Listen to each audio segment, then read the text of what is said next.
S sir. Yes sir. So audio clear ஆகுது, plus வந்து பார்த்தீங்கன்னா வீடியோ அப்படிங்கிறது ஓகே தான். ஸோ எழுதிக்குங்க. இன்னைக்கு April 4 அப்படிங்கிறது ஸோ இம்பார்ட்டன்ட் ஈவெண்ட்ஸ் அப்படிங்கிறது, முக்கியமான ஈவெண்ட்ஸ் என்ன இருக்கு அப்படிங்கிறத பார்த்துட்டு நம்ம அப்படியே கன்டினியூ பண்ணிக்கலாம். இன்னைக்கு April 4 அப்படிங்கிறது வந்து ஸோ இன்டர்நேஷனல் என்ன இருக்கு, நம்ம நேஷனல் என்ன இருக்கு, இம்பார்ட்டன்ட் ஈவெண்ட் அப்படிங்கிறது அதோட ஜிகே ஓரியன்ட் அப்படிங்கிறத நம்ம பார்க்கலாம். ஸோ April 4 அப்படிங்கிறது so international day for mine awareness அப்படின்னு போடுங்க. மைன், MINE, மைன் அவேர்னஸ் அப்படிங்கிறத நம்ம எடுத்துக்கலாம். So international day for mine awareness அப்படிங்கிறது, மைன்னா உங்களுக்கு தெரியும் சுரங்கம் அப்படிங்கிறத எடுத்துக்கலாம். நம்ம ஊரை பொறுத்தவரை, இந்தியாவை பொறுத்தவரை சுரங்கம் அப்படின்னு சொல்லக்கூடிய மைன்ஸ் அப்படிங்கிற ஒரு ரிசர்ச் சென்டர் எங்க இருக்கு அப்படின்னு சொல்லி நம்ம பார்த்துருந்தோம். ஆல்ரெடி நான் ஜியோகிராபி கிளாஸ் நடத்தும் போது சொல்லியிருக்கேன். மைன்ஸ் அப்படிங்கிறது வந்து பாத்தீங்க அப்படின்னு சொன்னா அந்த மைன்ஸோட ரிசர்ச் சென்டர் அப்படிங்கறது வந்து சொல்லுவாங்க. மைனோட ரிசர்ச் சென்டர் அது எங்க இருக்கு தெரியும் தெரியாது ஏதாவது சொல்லணும், சரியா? You should not take too much of time. Sir ஜார்க்கண்டா சார்? ஜார்க்கண்ட் இல்லம்மா, இல்ல அது பர்டிகுலர் பிளேஸ் இருக்கு, ஒரு பர்டிகுலர் பிளேஸ். வேற யாரும் கெஸ் பண்றீங்களா? ஸோ அதோட பிளேஸ் வந்து தன்பாத்மா, தன்பாத். ஸோ தன்பாத் அப்படிங்கிறது ஜார்க்கண்ட், சரியா? நம்ம ஜார்க்கண்ட் மட்டும் சொல்லிடக்கூடாது, அது ஸ்டேட்டு. கைல்வெளி தன்பாத் ஜார்க்கண்ட் அப்படின்னு சொல்லணும், இல்லைங்களா? Okay sir, எழுதிங்கப்பா. எஸ், இது எங்க சார் இருக்கு அப்படின்னா, இது யாரோட அமைப்பு அப்படின்னு கேட்டா CSIR அவங்களோட அமைப்பு தான். CSIR அப்படின்றத ஞாபகம் வச்சுக்கலாம். இந்த CSIR அப்படின்னு சொன்னாவே central institute of mining and fuel research. CSIRல அவங்க வந்து CIMFR அப்படின்னு வச்சிருக்காங்க. CSIR அப்படிங்கறதுல CIMFR நோட்ஸ் எடுக்கிறீங்கல்ல, CIMFR. எஸ் சார், நோட்ஸ் எடுத்துருங்க. அப்ப இன்னைக்கு international day for mine awareness அப்படிங்கறத பாக்குறோம். So international day for mine awareness அப்படிங்கிறது சர்வதேச சுரங்கங்கள் அப்படிங்கிறதுனால ஆராய்ச்சி, அதற்கான ஒரு அவேர்னஸ், ஒரு விழிப்புணர்வு தினம் அப்படிங்கிறத பார்க்கிறோம். ஸோ அதனோட அடிப்படையில் நம்ம அடிஷனல் ஜிகே பார்க்கும்போது CSIR அப்படிங்கிறதுனுடைய அந்த ரிசர்ச்சுக்குள்ள தான் இந்த CIMFR வருது. CIMFR அப்படிங்கிறது வருது. CIMFR அப்படின்னா என்னன்னா central institute of mining and fuel research. யாராவது ஒருத்தங்க எழுதுனவங்க சொல்லுங்க CIMFR. எஸ் சார், நான் எழுதிட்டேன் சார் அப்படின்றவங்க. எழுதிட்டவங்க இல்ல, எழுதிட்டவங்க என்ன எழுதிருக்கீங்கன்னு சொல்லுங்க ப்ளீஸ். நான் எழுதிட்டேன்ற ஒரு ஆள் பேசிட்டு ஒரு ஆள் வெயிட் பண்ணலாம்ல. ஒருத்தருடைய வாய்ஸ் நமக்கு கேட்டுருச்சுன்னா, சரி அண்ணாமலை வாசிப்பா, அண்ணாமலையோட வாய்ஸ் எனக்கு கேட்டுச்சு. Central institute mining fuel research. Central institute of mining and fuel research, அதான் CIMFR. It is located in Dhanbad, Jharkhand அப்படிங்கிற பிளேஸை ஞாபகம் வச்சுக்கணும். ஜியோகிராஃபில படிக்கும்போது நம்ம ஊர்ல ரொம்ப முக்கியமா மினரல்ஸ் அண்ட் ஓர்ஸ் அப்படிங்கிறது எங்க அதிகமா கிடைக்கும் அப்படின்னு பாத்தீங்கன்னா இந்த ஜார்க்கண்ட்ல, பீகார்ல, ஒடிசால, வெஸ்ட் பெங்கால்ல, சத்தீஸ்கர்ல. உள்வாங்குறீங்களா நான் என்ன பேசிட்டு இருக்கேன்? ஒரே ஒரு கான்செப்ட் சொல்லியிருக்கேன். இன்னைக்கு international day for mining awareness அப்படிங்கறத பாக்குறோம். அப்ப இன்டர்நேஷனல் டே ஃபார் மைனிங் அவேர்னஸ்ல நான் கொஞ்சம் அடிஷனல் ஜிகே அந்த மாதிரி பண்ணிட்டு இருக்கேன். அப்ப இது வந்து யாரோட அந்த ரிசர்ச்சுக்குள்ள வருது அப்படின்னா CSIRக்குள்ள வருது.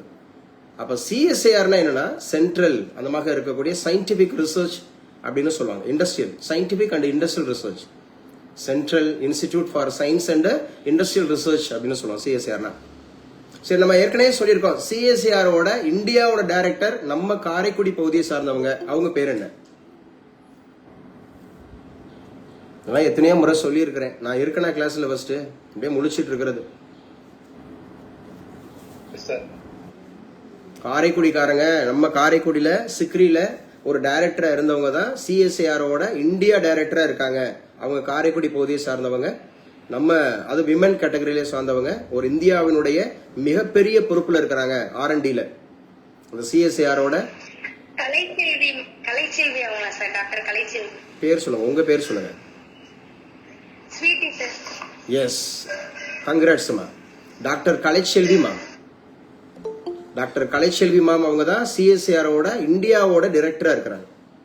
சரிங்களா? இது ரொம்ப முக்கியமானது. நம்ம காரைக்குடி அந்த மாதிரி இருக்கக்கூடிய சிக்ரில ஒர்க் பண்ணவங்க. சிக்ரினா உங்களுக்கு தெரியும் இல்லையா? எலக்ட்ரோ கெமிக்கல் ரிசர்ச் இன்ஸ்டிடியூட் அப்படி சொல்லுவோம். Central electro chemical research institute. It is located இன் காரைக்குடி. நம்ம அகாடமிக்கு பக்கத்துல தான் இருக்கு சிக்ரி. அது சிஎஸ்ஆரோட அந்த ரிசர்ச்சுக்குள்ள தான் வருது. எங்க யாரும் ஒருத்தர் சொல்லுவா CSIR. What is expansion of CSIR?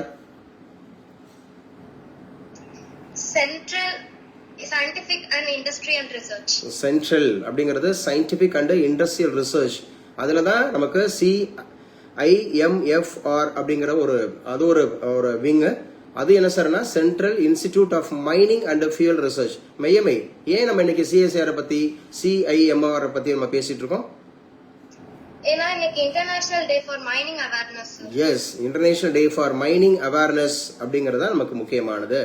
இது ஜியோகிராஃபில வரலாம், ரிசர்ச்ல வரலாம், சயின்ஸ்ல வரலாம், கெமிஸ்ட்ரியில வரலாம், அதாவது சயின்ஸ்ல கெமிஸ்ட்ரியில வரலாம். ஸோ இந்த மாதிரி பாடங்கள்ல நம்ம படிக்கலாம். சரி, எப்பவுமே knowledge updation is very very important. அப்ப இது எங்க இருக்குன்னா தன்பாத்ல இருக்கு. ஸோ தன்பாத் எங்க இருக்கு சார்னா ஜார்க்கண்ட்ல இருக்கு. ஜார்க்கண்ட் அப்படிங்கறதுல இருக்கு. எங்க யாரு சொல்லுவா? ஜார்க்கண்ட் அப்படிங்கிறது இந்தியாவினுடைய எத்தனையாவது மாநிலம்? ஜார்க்கண்ட்ங்கிறது சார் 28வது சார். 28 அப்படிங்கிறது எந்த தேதியில எந்த அந்த மாதிரி இயர்ல உருவாச்சு? சார் நவம்பர் 15, 2000ல சார். நவம்பர் 15, 2000 அப்படிங்கறதுல ஜார்க்கண்ட் அப்படிங்கிறது எந்த மாநிலத்திலிருந்து பிரிஞ்சது? சார் பீகார்ல இருந்து பிரிஞ்சது சார். பீகார் அப்படிங்கறதுல ஜார்க்கண்ட். ஜார்க்கண்டோட capital city sir Ranchi sir. Ranchi அப்படிங்கறத ஞாபகம் வச்சுக்கணும். ஓகே, அப்ப இது எந்த வருஷம் சார் இத ஆரம்பிச்சாங்க? இந்த மைனிங் ரிசர்ச் சென்டர் அப்படின்னு சொல்லக்கூடிய, அதாவது சுரங்க ஆராய்ச்சி மையம் அப்படிங்கிறது தன்பாத் அப்படிங்கிறது இருக்கு. தன்பாத் அப்படிங்கிறது நம்ம ஜார்க்கண்ட்ல இருக்கு. So when it was started அப்படின்னா 1946, 1946 அப்படிங்கிறது தான் இது உருவாக்கப்பட்டது. 1946. சோ இதுல ரொம்ப முக்கியமா என்னென்ன லேப் இருக்கு அப்படிங்கறதையும் நம்ம பாத்துக்கலாம். சில முக்கியமானது அப்படிங்கறத நம்ம பார்த்தோம்னா, அதே மாதிரி புவனேஸ்வர், ஒடிசா இருக்கு இல்லையா? ஒடிசாவோட கேபிட்டல் சிட்டி என்னன்னு பார்த்தோம். ஒடிசாவோட கேபிட்டல் சிட்டி புவனேஸ்வர் சார். புவனேஸ்வர்ல என்ன இருக்குன்னா IMMT அப்படின்னு சொல்றாங்க. அதே சிஎஸ்ஐஆர்ல IMMT அப்படிங்கிறது. இந்த IMMT அப்படின்னு சொன்னாவே மினரல்ஸ் அப்படிங்கிறது மெட்டீரியல்ஸ் டெக்னாலஜி அப்படின்னு சொல்லுவாங்க. The Institute of Minerals Processing and Materials Technology. Minerals processing and materials technology அப்படின்னு சொல்லி கேட்பாங்க. இதெல்லாம் அந்த அசிஸ்டன்ட் ப்ரொஃபசர் உள்ள படிக்கிறவங்களுக்கு இதெல்லாம் உங்களுக்கு தெரியவே தெரியாது. இதெல்லாம் இதுல இருந்து தான் கேள்வி கேட்பாங்க. பேப்பர் படிச்சீங்களா? நீங்க பிசிக்ஸா, நீங்க கெமிஸ்ட்ரியா, நீங்க ஜியோகிராஃபியா, நீங்க சயின்ஸ் ரிசர்ச்ல இருக்கீங்களா? இப்போ ரீசெண்டா பேப்பர்ல பாத்தீங்களே, என்ன பாத்தீங்க, என்ன ரிசர்ச் பத்தி வந்திருந்தது, அதெல்லாம் கேட்பாங்க. ஸோ IMMTனா என்ன அப்படின்னு கேட்பாங்க. கெமிஸ்ட்ரி உள்ளவங்ககிட்ட கேட்பாங்க, பிசிக்ஸ் உள்ளவங்ககிட்ட கேட்பாங்க, பயாலஜி உள்ளவங்ககிட்ட கேட்பாங்க, சயின்ஸ் ரிசர்ச்ல இருக்கவங்ககிட்ட கேட்பாங்க. அதே மாதிரி NLC. ஸோ NLC அப்படிங்கிறது நெய்வேலி லிக்னைட் கார்பரேஷன் இருக்கு இல்லையா? அதுவுமே பாத்தீங்கன்னா மைனிங்ஸ் தான். ஏன்னா கோல் அப்படிங்கிற நிலக்கரி எங்க கைவிலிய ட்ரை பண்ணுமா. கோல் அப்படிங்கிறது பாத்தீங்க அப்படின்னு சொன்னா எத்தனை வகையில இருக்குன்னு சொல்லி பார்க்கணும். நிலக்கரி sir 4 types sir. What are the 4 types? Peat, bituminous, anthracite, lignite sir. Yes, peat இருக்கு, பிட்டுமனஸ் இருக்கு, ஆந்த்ரசைட் இருக்கு, லிக்னைட் அப்படிங்கிறது இருக்கு அப்படிங்கறத பார்த்தோம் இல்லையா? 4 அப்படிங்கறது நம்ம நிலக்கரி அப்படிங்கறத பார்த்தோம் இல்லைங்களா? சோ ரொம்ப ரொம்ப முக்கியமானது அப்படிங்கிறது. சோ இன்னைக்கு உண்டான டேட்ல இது முக்கியமான டேட் அப்படிங்கிறது ஒன்னு பார்த்துருக்கோம். ஒன்னு என்ன சார் அப்படின்னா international day for international day for mines awareness அப்படிங்கறத நம்ம பாக்குறோம். இப்போ மைன்ஸோட ரிசர்ச் சென்டர் இந்தியாவில் எங்க இருக்கு அப்படின்னு கேட்டா தன்பாத்ல இருக்கு. தன்பாத் எங்க சார் இருக்கு அப்படின்னு கேட்டா ஜார்க்கண்ட்ல இருக்கு. ஜார்க்கண்ட் அப்படிங்கிறது எத்தனாவது மாநிலம் அப்படின்னு கேட்டா 28th ஸ்டேட். சோ இது எந்த அந்த மாதிரி டேட்ல உருவாச்சு அப்படின்னு கேட்டா நவம்பர் 15 அப்படிங்கறதுல ஆரம்பிச்சது அப்படின்றத பார்க்கணும். இதோட கேபிட்டல் சிட்டி அப்படின்னு கேட்டா ராஞ்சி அப்படிங்கறத எடுத்துக்கணும். நம்ம ஜியோகிராஃபில படிக்கும்போது நம்ம டெக்கான் பிளாட்டியூஸ் அப்படின்னு ஒன்று படிப்போம். தக்கான பீடபூமி அப்படிங்கிறது. இந்த தக்கான பீடபூமி அப்படிங்கிறது பாத்தீங்கன்னா ஒரு முக்கோண வடிவுல தலைகீழா இருக்கும். முக்கோணத்தை தலைகீழா கவிழ்த்து விட்டா எப்படி இருக்குமோ அந்த மாதிரி இருக்கும். அப்போ இது இதோட லெப்ட் சைடு, அதாவது லெப்ட்னா வெஸ்டர்ன் சைடுல பாத்தீங்கன்னா மால்வா அப்படிங்கிற ஒரு பிளாட்டியூஸ் வரும். அதே மாதிரி குஜராத் அப்படிங்கிற ஒரு பிளாட்டியூஸ் வரும். அதே மாதிரி மகாராஷ்டிரா அப்படிங்கிற ஒரு பிளாட்டியூஸ் வரும். பிளாட்டியூஸ்னாவே பீடபூமிகள் அப்படின்னு சொல்லுவோம் இல்லைங்களா? இதோட டெக்கான் பிளாட்டியூஸோட லெப்ட் சைடுல, அதாவது நமக்கு மேப்ல பாத்தீங்கன்னா வெஸ்டர்ன் சைடுல என்னென்ன பீடபூமிகள் வரும் அப்படிங்கறத யாரு சொல்லுவா? இப்ப நான் சொன்னேன். ஒரு 3 பீடபூமிகள் சொன்னேன். சார் நான் சொல்றேன் சார். சொல்லுங்கப்பா. Sir Gujarat plateau, Malwa plateau, Maharashtra plateau. Yes, அப்படியே வச்சுக்கலாம். சிஜி அந்த மாதிரி இருக்கக்கூடிய சிஎம்எம் அப்படின்னு கூட வச்சுக்கோங்க. குஜராத், மால்வா அண்ட் ஆல்சோ மகாராஷ்டிரா அப்படிங்கிற பீடபூமிகள் அப்படிங்கிறது வரும். இதுவே நமக்கு ரைட் சைடுல, ஸோ ரைட் சைடு அப்படிங்கிறது வந்து பாத்தீங்கன்னா நமக்கு ஈஸ்டர்ன் சைடுல வரும். ஈஸ்டர்ன் சைடுல தான் மினரல்ஸ் அண்ட் ஓர்ஸ் வந்து அதிகமா இருக்கும். அப்ப அந்த மினரல்ஸ் அண்ட் ஓர்ஸ் அதிகமாக இருக்கிறதுல நமக்கு பீகார் வந்துருது, ஜார்க்கண்ட் வந்துருது, வெஸ்ட் பெங்கால் வந்துருது, ஒடிசா வந்துருது. ஸோ இதெல்லாம் வந்து பாத்தீங்கன்னா மினரல்ஸ் அண்ட் ஓர்ஸ் அதிகமாக இருக்கக்கூடியது. பர்டிகுலர்ல மினரல்ல அயன், ஏன்னா நம்ம இந்தியாவை பொறுத்துள்ள அயன் கண்டென்ட் அப்படிங்கிறது அதுவும் தமிழ்நாட்டில் நம்ம படிச்சிருப்போம். ஸோ எதுல சார்னா இண்டஸ் வேலி சிவிலைசேஷன் அப்படிங்கிறது நார்தர்ன் இந்தியா வந்து பாத்தீங்கன்னா நமக்கு காப்பர், நம்ம சதர்ன் இந்தியான்னு எடுத்துக்கிட்டா நமக்கு அயன், அயன் ஏஜ் அப்படின்னு சொல்லுவோம். சரி, யாரு சொல்லுவா? நம்மளுடைய இண்டஸ் வேலி சிவிலைசேஷன் அப்படிங்கிறதுல ரொம்ப முக்கியமா மனிதனால் கண்டறியப்பட்ட முதல் உலோகம் அப்படின்னா எதை எடுப்பீங்க? த ஃபர்ஸ்ட் மினரல் காப்பர் அப்படிங்கறத எடுத்துக்கலாம் இல்லையா? அந்த காப்பர் அப்படிங்கிறது முக்கியமானது அப்படிங்கிறது. ஸோ நம்ம வந்து சாக்கோலித்திக் ஏஜ்னு சொல்லியிருப்போம் இல்லையா? நமக்கு வந்து பேலியோலித்திக், மீசோலித்திக், நியோலித்திக், சாக்கோலித்திக் அப்படின்னு சொல்லி 4 காலகட்டமா பிரிப்போம். 4 காலகட்டம். ஃபர்ஸ்ட் வந்து பேலியோலித்திக், பழைய கற்காலம் அப்படின்னு படிப்போம்.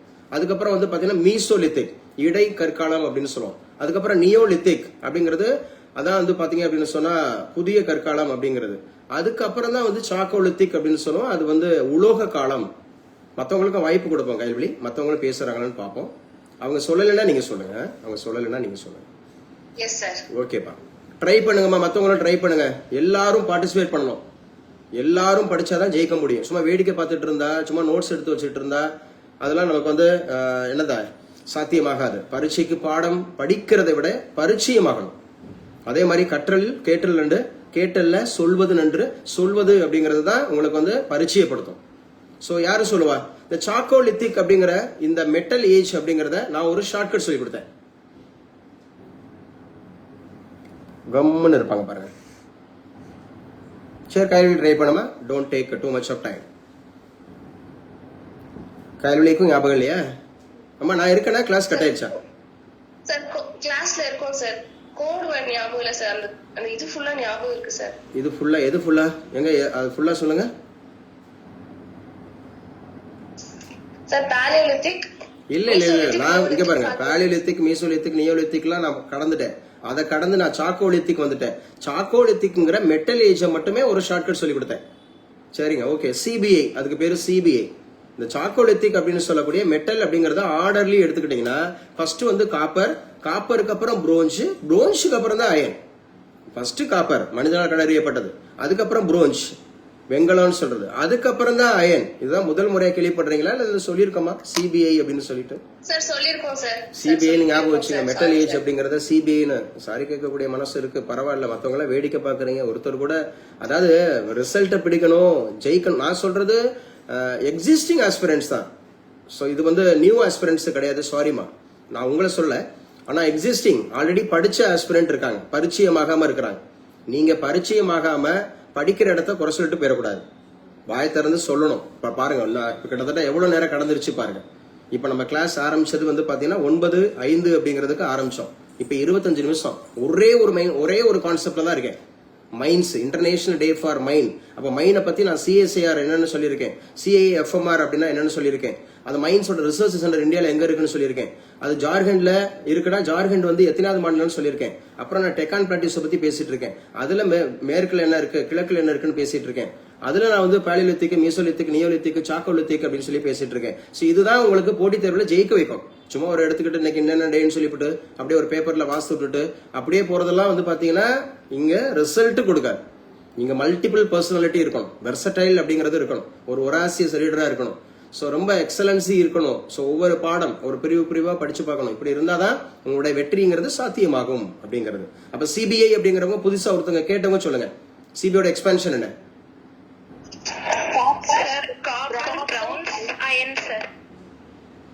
சார் ருத்ரா சொல்லுமா? காப்பர், புரோன்ஸ், அயன் அப்படின்னு சொன்னீங்கல்ல. காப்பர் மீட் பண்ணுமா? வேற யாராவது சொல்லுங்க. மணிகண்டன் தம்பி சொல்லுங்க, சிபி என்ன நினைப்பாங்க? காப்பர், புரோன்ஸ், அயன் அப்படிங்கறது எந்த ஏஜ் அப்படிங்கறதுல நான் சொல்லியிருந்தேன். ஒரு 4 ஏஜ் வந்து நான் கிளாசிஃபை பண்ணேன். Sir சாக்கோலித்திக் sir. சாக்கோலித்திக் அப்படிங்கிறது இல்லையா, அதான் வந்து மெட்டல் ஏஜ் அப்படின்னு சொல்லுவோம். Copper, bronze, iron. தம்பி நார்மலா சிபியோட எக்ஸ்பென்ஷன் என்ன? Normal central bureau of intelligence. Bureau of investigation. Sorry sir, நல்லா தெளிவா சொன்னோம். Central bureau of investigation. when it was started? Sir, 1963 sir. 1963. Who is at present director of CBI? Praveen Sood sir. Praveen Sood. He was earlier. Which position he was? DSP of Karnataka sir. DGP. DSP இல்ல. Sorry sir. DGP. What is the expansion of DGP? Director General of Police sir. Director General of Police for Tamil Nadu. Who is he? Yesterday only he appointed. He was appointed. Sir, sorry sir. Rathore. படிச்சோம்ல? Yes sir. Rathore அப்படிங்கறத பார்த்தோம். DGP. So DGP அப்படிங்கறதோட கெமிஸ்ட்ரியில ஒரு shortcut சொல்லி கொடுத்தேன். DGP அப்படிங்கறத கெமிஸ்ட்ரியோட நீங்க connect பண்ணிக்கங்கன்னு சொல்லி. Sir, carbon sir. கார்பனோட அலோட்ராபின்னு சொல்லணும். கார்பன் சார் சொல்லக்கூடாது. Yes sir. கார்பனோட அலோட்ராபி எங்க வகைப்படுத்துங்க? கார்பனோட அலோட்ராபியை வகைப்படுத்துங்க. Sir, D for diamond. Diamond. G for graphite. G for graphite. P jealous sir. Sorry sir. fullerene. Sorry sir. Okay sir. மூணையும் திரும்ப சொல்லுப்பா. Sir, diamond. Diamond. Graphite. Graphite. Fullerene sir. fullerene அப்படிங்கிறது. Okay, congrats. Okay, fine. So இது ஓரளவுக்கு நம்ம ரொம்ப முக்கியமான விஷயங்கள். இன்னைக்கு வந்து நம்ம international day for mine awareness and assistance அப்படிங்கறது பார்த்திருக்கோம். ஸோ இன்னைக்கு முக்கியமான நாள். அடுத்து ஒரு முக்கியமான நாள் எழுதிக்கங்க. இன்னைக்கு தாங்க நேட்டோ உருவாயிருக்கு. தீம் இருக்கு சார். சார் அதோட தீம் இருக்கு சார். இல்ல பேசுறது யாரு? Sweety sir. சரி, நம்ம குரூப்ல போட்டு விடுங்க. சரி, குரூப்ல போட்டு விடுங்க. ஓகே, அடுத்து எழுதிக்கங்க. சோ ரொம்ப முக்கியமானது என்ன சார்னா, இன்னைக்கு தான் நேட்டோ அப்படிங்கிறது உருவாயிருக்கு. நேட்டோ அப்படிங்கிறது, சோ NATO, நேட்டோ அப்படிங்கிறது என்ன சார்னா, நார்த் அட்லாண்டிக் ட்ரீட்டி ஆர்கனைசேஷன். ஏன்னா இன்னைக்கு இருக்கக்கூடிய இந்த சமகால அந்தமாக இருக்க பீரியட்ல இது அதிகமா பேசப்பட்டது. சோ நேட்டோ எழுதி வச்சுங்க. நேட்டோ அப்படிங்கிறது 1949 இந்த ஆண்டு தான் உருவாயிருக்கு அப்படிங்கிறது ரொம்ப ரொம்ப முக்கியமானது அப்படிங்கறத ஞாபகம் வச்சுக்கணும். சோ நேட்டோ அப்படின்னு சொன்னாவே இது பொதுவா நார்த் அட்லாண்டிக் ட்ரீட்டி ஆர்கனைசேஷன் அப்படின்னு சொல்லுவாங்க. So north Atlantic Treaty organisation. இது எப்ப சார் அப்படின்னு சொன்னா, அந்த முதல் உலக போர் அப்படிங்கிற இந்த செகண்ட் வேர்ல்டு வார் அப்படிங்கிறது நடந்துச்சு இல்லையா? Yes sir, no? Yes sir. அந்த செகண்ட் வேர்ல்டு வார் அப்படிங்கறத முடிவுக்கு வந்ததுக்கு அப்புறம் அவங்க அந்த நாடுகள், ஒரு கூட்டமைப்பு நாடுகள் அப்படிங்கறது என்ன பண்ணாங்க அப்படின்னு சொன்னா, அவங்களுடைய சேஃப்டிக்காக உருவாக்கப்பட்டது தான் அந்த நேட்டோ அப்படின்னு சொல்லப்படுது. North Atlantic Treaty organisation. இதோட ஹெட் குவார்டர்ஸ் எங்க இருக்கு அப்படின்னு கேட்டா புருசல்ஸ். இந்த புருசல்ஸ் அப்படிங்கிறது எங்க இருக்குன்னு கேட்டா பெல்ஜியம்.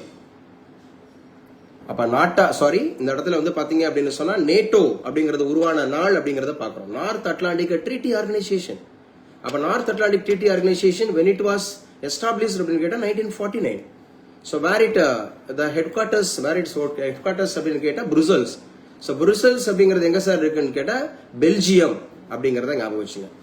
பெல்ஜியம் அப்படிங்கிறது. சோ இதுல அப்ராக்சிமேட்டா எவ்வளவு சோல்ஜர்ஸ் இருக்காங்க அப்படின்னா 3.5 மில்லியன் இருக்காங்க. 1 மில்லியன்றது 10 லேக். 1 மில்லியன்றது 10 லேக். நோட்ஸ் எடுக்கிறீங்களா இல்ல கதை கேக்குறீங்களா? You are taking notes. Yes. So notes எடுக்கிறது ரொம்ப ஸ்பீடா இருக்கு அப்படின்ற மாதிரி இருந்தா நீங்க வீடியோ ஃபாலோ பண்ணீங்க. ஏன்னா ஒன்னா சொல்லிட்டு இருக்கும்போது லேட் ஆகும். ஸோ அந்த கிளாஸ் வந்து ரொம்ப எஃபெக்டிவா இருக்கும். இதுல வந்து நம்ம எல்லா சாப்டரையும் நம்ம வந்து பண்ண போறோம். இப்போ நேட்டோ அப்படின்னாவே உங்களுக்கு வந்துடும். அது வந்து பாத்தீங்கன்னா இன்டர்நேஷனல் ரிலேஷன்ஸ்ல வந்துடும். UPSC படிக்கிறவங்க, TNPSC படிக்கிறவங்க, ஸோ எல்லா போட்டித் தேர்வு படிக்கிறவங்க இன்டர்நேஷனல் ரிலேஷன்ஸ் எப்படி இருக்கு, இன்டர்நேஷனல் ஆர்கனைசேஷன்ஸ் எப்படி இருக்கு. ஏட்டுச்சோரக்கா கறிக்கு உதவாது. சும்மா டெக்ஸ்ட் புக்கை மட்டும் படிச்சு போட்டு ஏதோ நம்ம பொருளாதாரத்துக்காக ஏதோ ஒரு வேலையை வாங்கணும்னு நினைக்க கூடாது. அறிவை விரிவு செய் அப்படின்னு சொல்லக்கூடாது. அறிவை விரிவு செய். இந்த வார்த்தை யாரோடதுங்க? அறிவை விரிவு செய். Expand your knowledge. அதுவும் தெரியலையா? சரி, தெரியல சொல்லுங்க சார். தெரியல சார். அறிவை விரிவு செய். இந்த வார்த்தைக்கு சொந்தக்காரர் பாவேந்தர் பாரதிதாசன். பாரதிதாசன் சொல்றாரு. சரியா? அறிவை விரிவு செய் அப்படிங்கிறது. சோ அறிவு அப்படிங்கிறது என்ன சார்? இந்த நாலேஜ். நாலேஜ் வந்து விஸ்டம் அப்படிங்கறத ஆக்கணும். சோ எவ்வளவு சோல்ஜர்ஸ் வந்து இதுல இருக்காங்கப்பா? 3.5 million sir. ஸோ 3.5 அப்படிங்கிற மாதிரி இருக்காங்க. ஸோ நேட்டோ அப்படிங்கறத ஞாபகம் வச்சுங்க, ரொம்ப ரொம்ப முக்கியமானது அப்படிங்கறத ஞாபகம் வச்சுக்கிறோம். இதோட ஃபவுண்டிங் மெம்பர்ஸ் அப்படிங்கிறது, founding NATO members Canada and Denmark அப்படிங்கறத எடுத்துக்க. கனடா அண்ட் டென்மார்க் அப்படிங்கறத எடுத்துக்கலாம். ஸோ இதுல எத்தனை ஸ்டேட்ஸ் அப்படிங்கறது இதுல இருக்காங்கன்னா 32 அப்படிங்கிற மாதிரி இருக்கக்கூடிய விஷயம் சொல்றாங்க. ஸோ ரொம்ப முக்கியமானது 32 அப்படிங்கிறது. இப்ப ரீசெண்டா நேட்டோல உக்ரைன் அப்படிங்கறது ஜாயின் பண்ண சொல்லி அதனால ரஷ்யாலாம் எதிர்ப்பு தெரிவிச்சாங்க. ரொம்ப முக்கியமானது. அப்புறம் நேட்டோவோட ஆதரவு வந்து இப்ப யாரு கேட்டிருந்தா அப்படி சொல்லி பாத்தீங்கன்னா நம்முடைய டொனால்ட் ட்ரம்ப் அவர்கள் கேட்டிருந்தாரு. ஆனா நேட்டோ அதுக்கு வந்து நாங்க ஒத்துக்கறல. ஸோ நாங்க அதெல்லாம் வந்து வரமாட்டோங்க அப்படிங்கிற மாதிரி சொல்லிட்டாங்க, வச்சுட்டாங்க. ஏன்னா இப்ப சமீபத்துல இது பேசு பொருளா ஆயிருக்கு. நம்ம எதை பத்தி பேசிட்டு இருக்கோம்? NATO sir. நேட்டோ. அப்ப நேட்டோ உருவான நாள் எப்ப?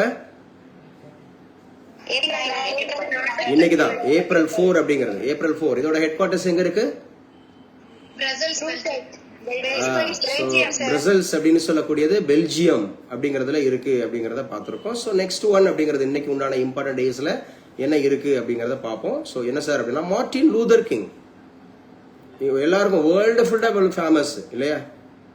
சோ இந்தியாவோட மார்ட்டின் லூதர் கிங் அப்படின்னு நம்ம யார சொல்லுவோம்?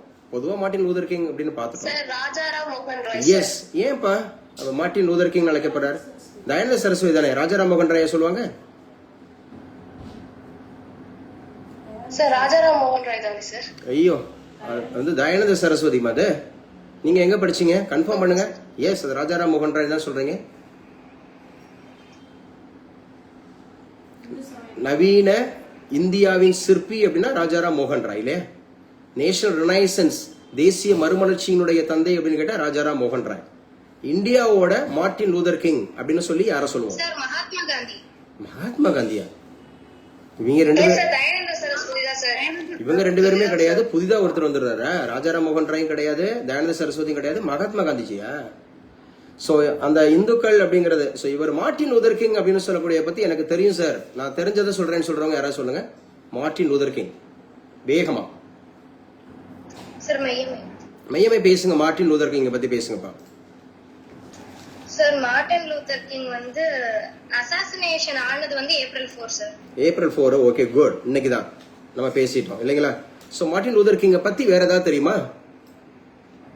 Yes sir. தெரிஞ்சதை பேசுங்க சார். மார்ட்டின் லூதர் கிங் வந்து அவரோட எஜுகேஷன் வந்து பாஸ்டன் யூனிவர்சிட்டியில படிச்சிருப்பாரு சார். அவர் வந்து தியாலஜி படிச்சிருப்பாரு. தியாலஜி, கடவுள் கொள்கை அப்படிங்கிறது. தியாலஜி, தியோனாவே கடவுள் அர்த்தம் இல்லையா? எஸ். சோ அவர் வந்து பாஸ்டன் அப்படிங்கிற ஒரு யூனிவர்சிட்டியில அவர் படிச்சிருக்கிறாரு. ஓகே. அவர் வந்து அந்த அமெரிக்கன் சிவில் ரைட்ஸ் அதோட ஆக்டிவிஸ்டா இருந்திருப்பாரு சார். அமெரிக்கனோட சிவில் ரைட்ஸ் ரொம்ப முக்கியமானது. கிறிஸ்டியானிட்டியை பத்தி நேற்றுக்கு ஏகப்பட்ட விஷயம் பேசணும்.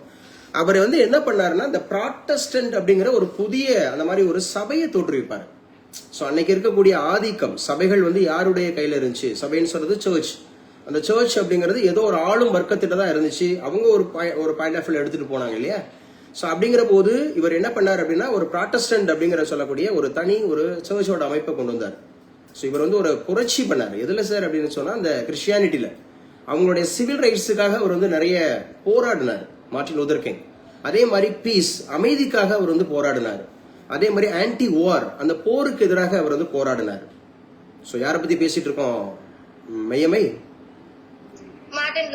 எஸ், மார்ட்டின் லூதர் கிங் அப்படிங்கிறவர் வந்து பாத்தீங்கன்னா ஸோ அவர் தான் வந்து பாத்தீங்கன்னா இந்த ப்ராட்டஸ்டன்ட் அப்படிங்கிற ஒரு சர்ச்சோட அமைப்பை உருவாக்கினவர் அப்படின்னு சொல்லி பாக்குறோம்.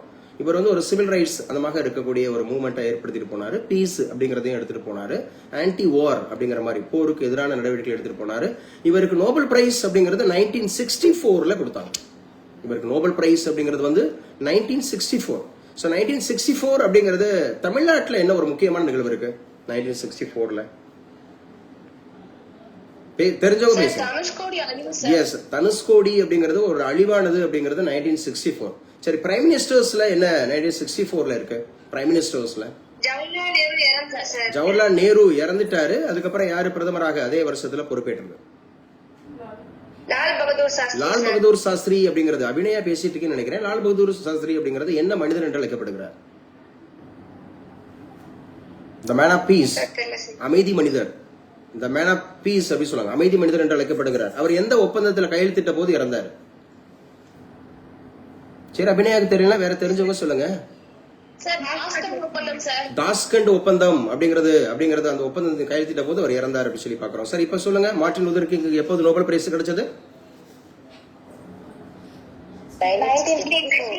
64 அப்படிங்கறத ஞாபகம் வச்சுக்கணும். யாரு சொல்லுவா? எக்கனாமிக்ஸ்ல 2 வங்கிகள் இதே வருஷத்துல உருவாயிருக்கு. 1964ல 2 வங்கிகள். யாரு சொல்லுவானா? Sir IBBI sir.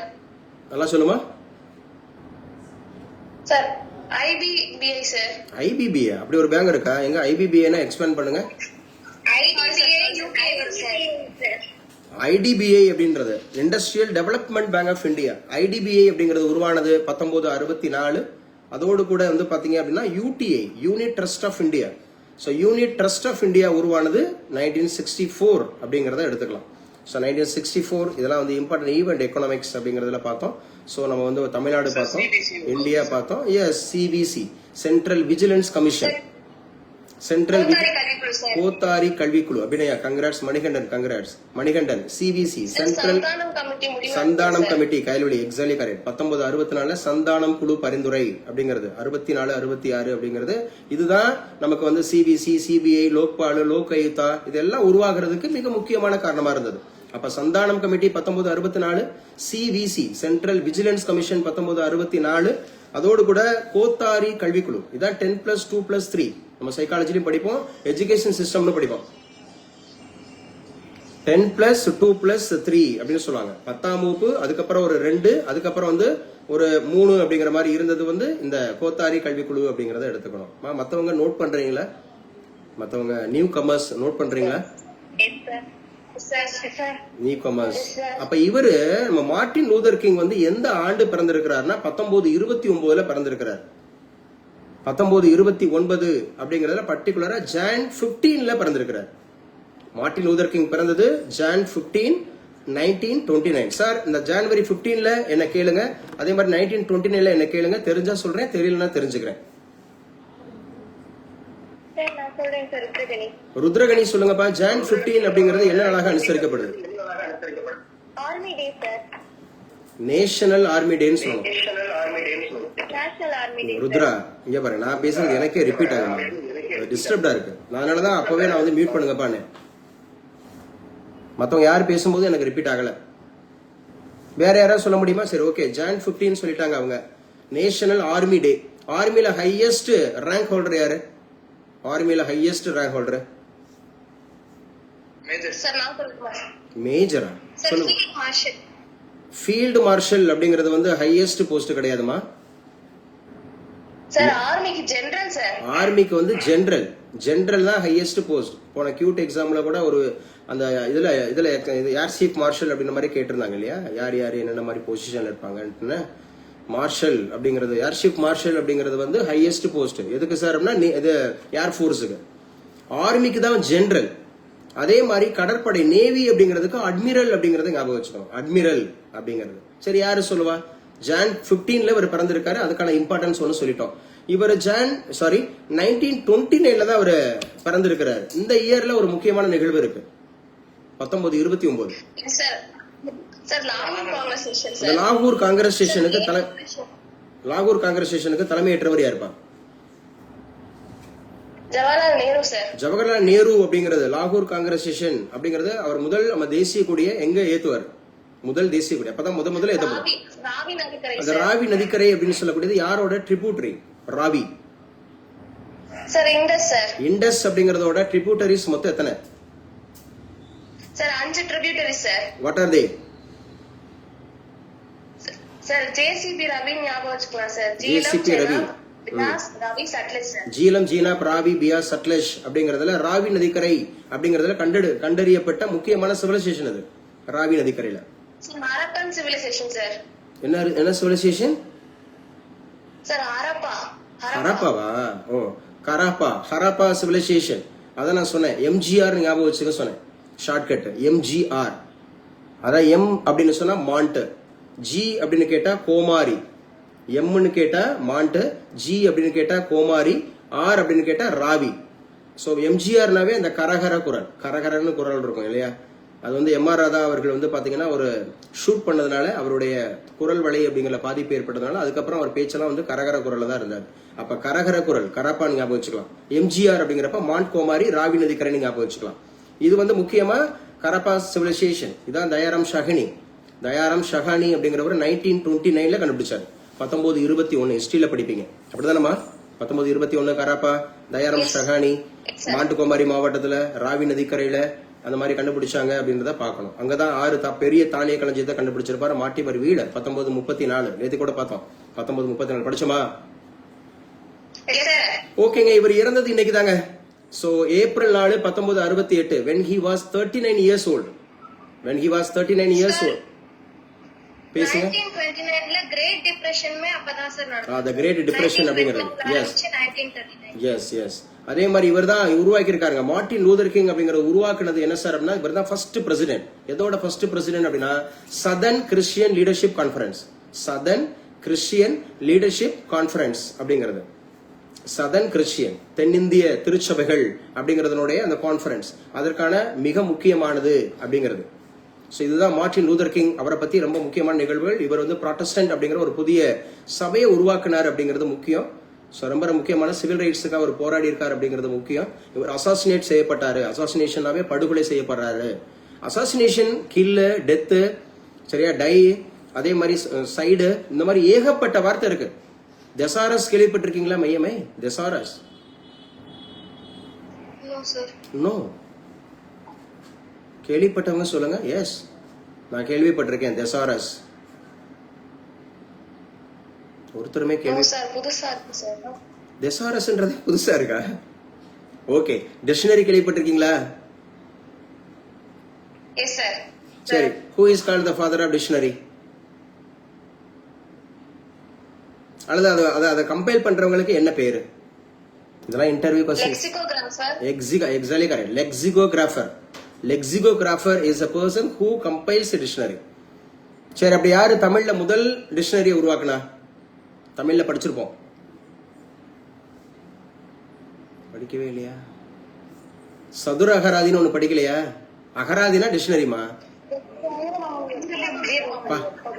ஏதோ ஒண்ணு கொடுத்த உடனேதான் ஓ இது அதான் அகராதியான்னு தெரியுது. இந்த அகராதியா பேசாதேன்னு சொல்லுவாங்கல்ல, அப்படி ஒரு வார்த்தை கேள்விப்பட்டீங்களா? ரொம்ப அகராதியா பேசாத.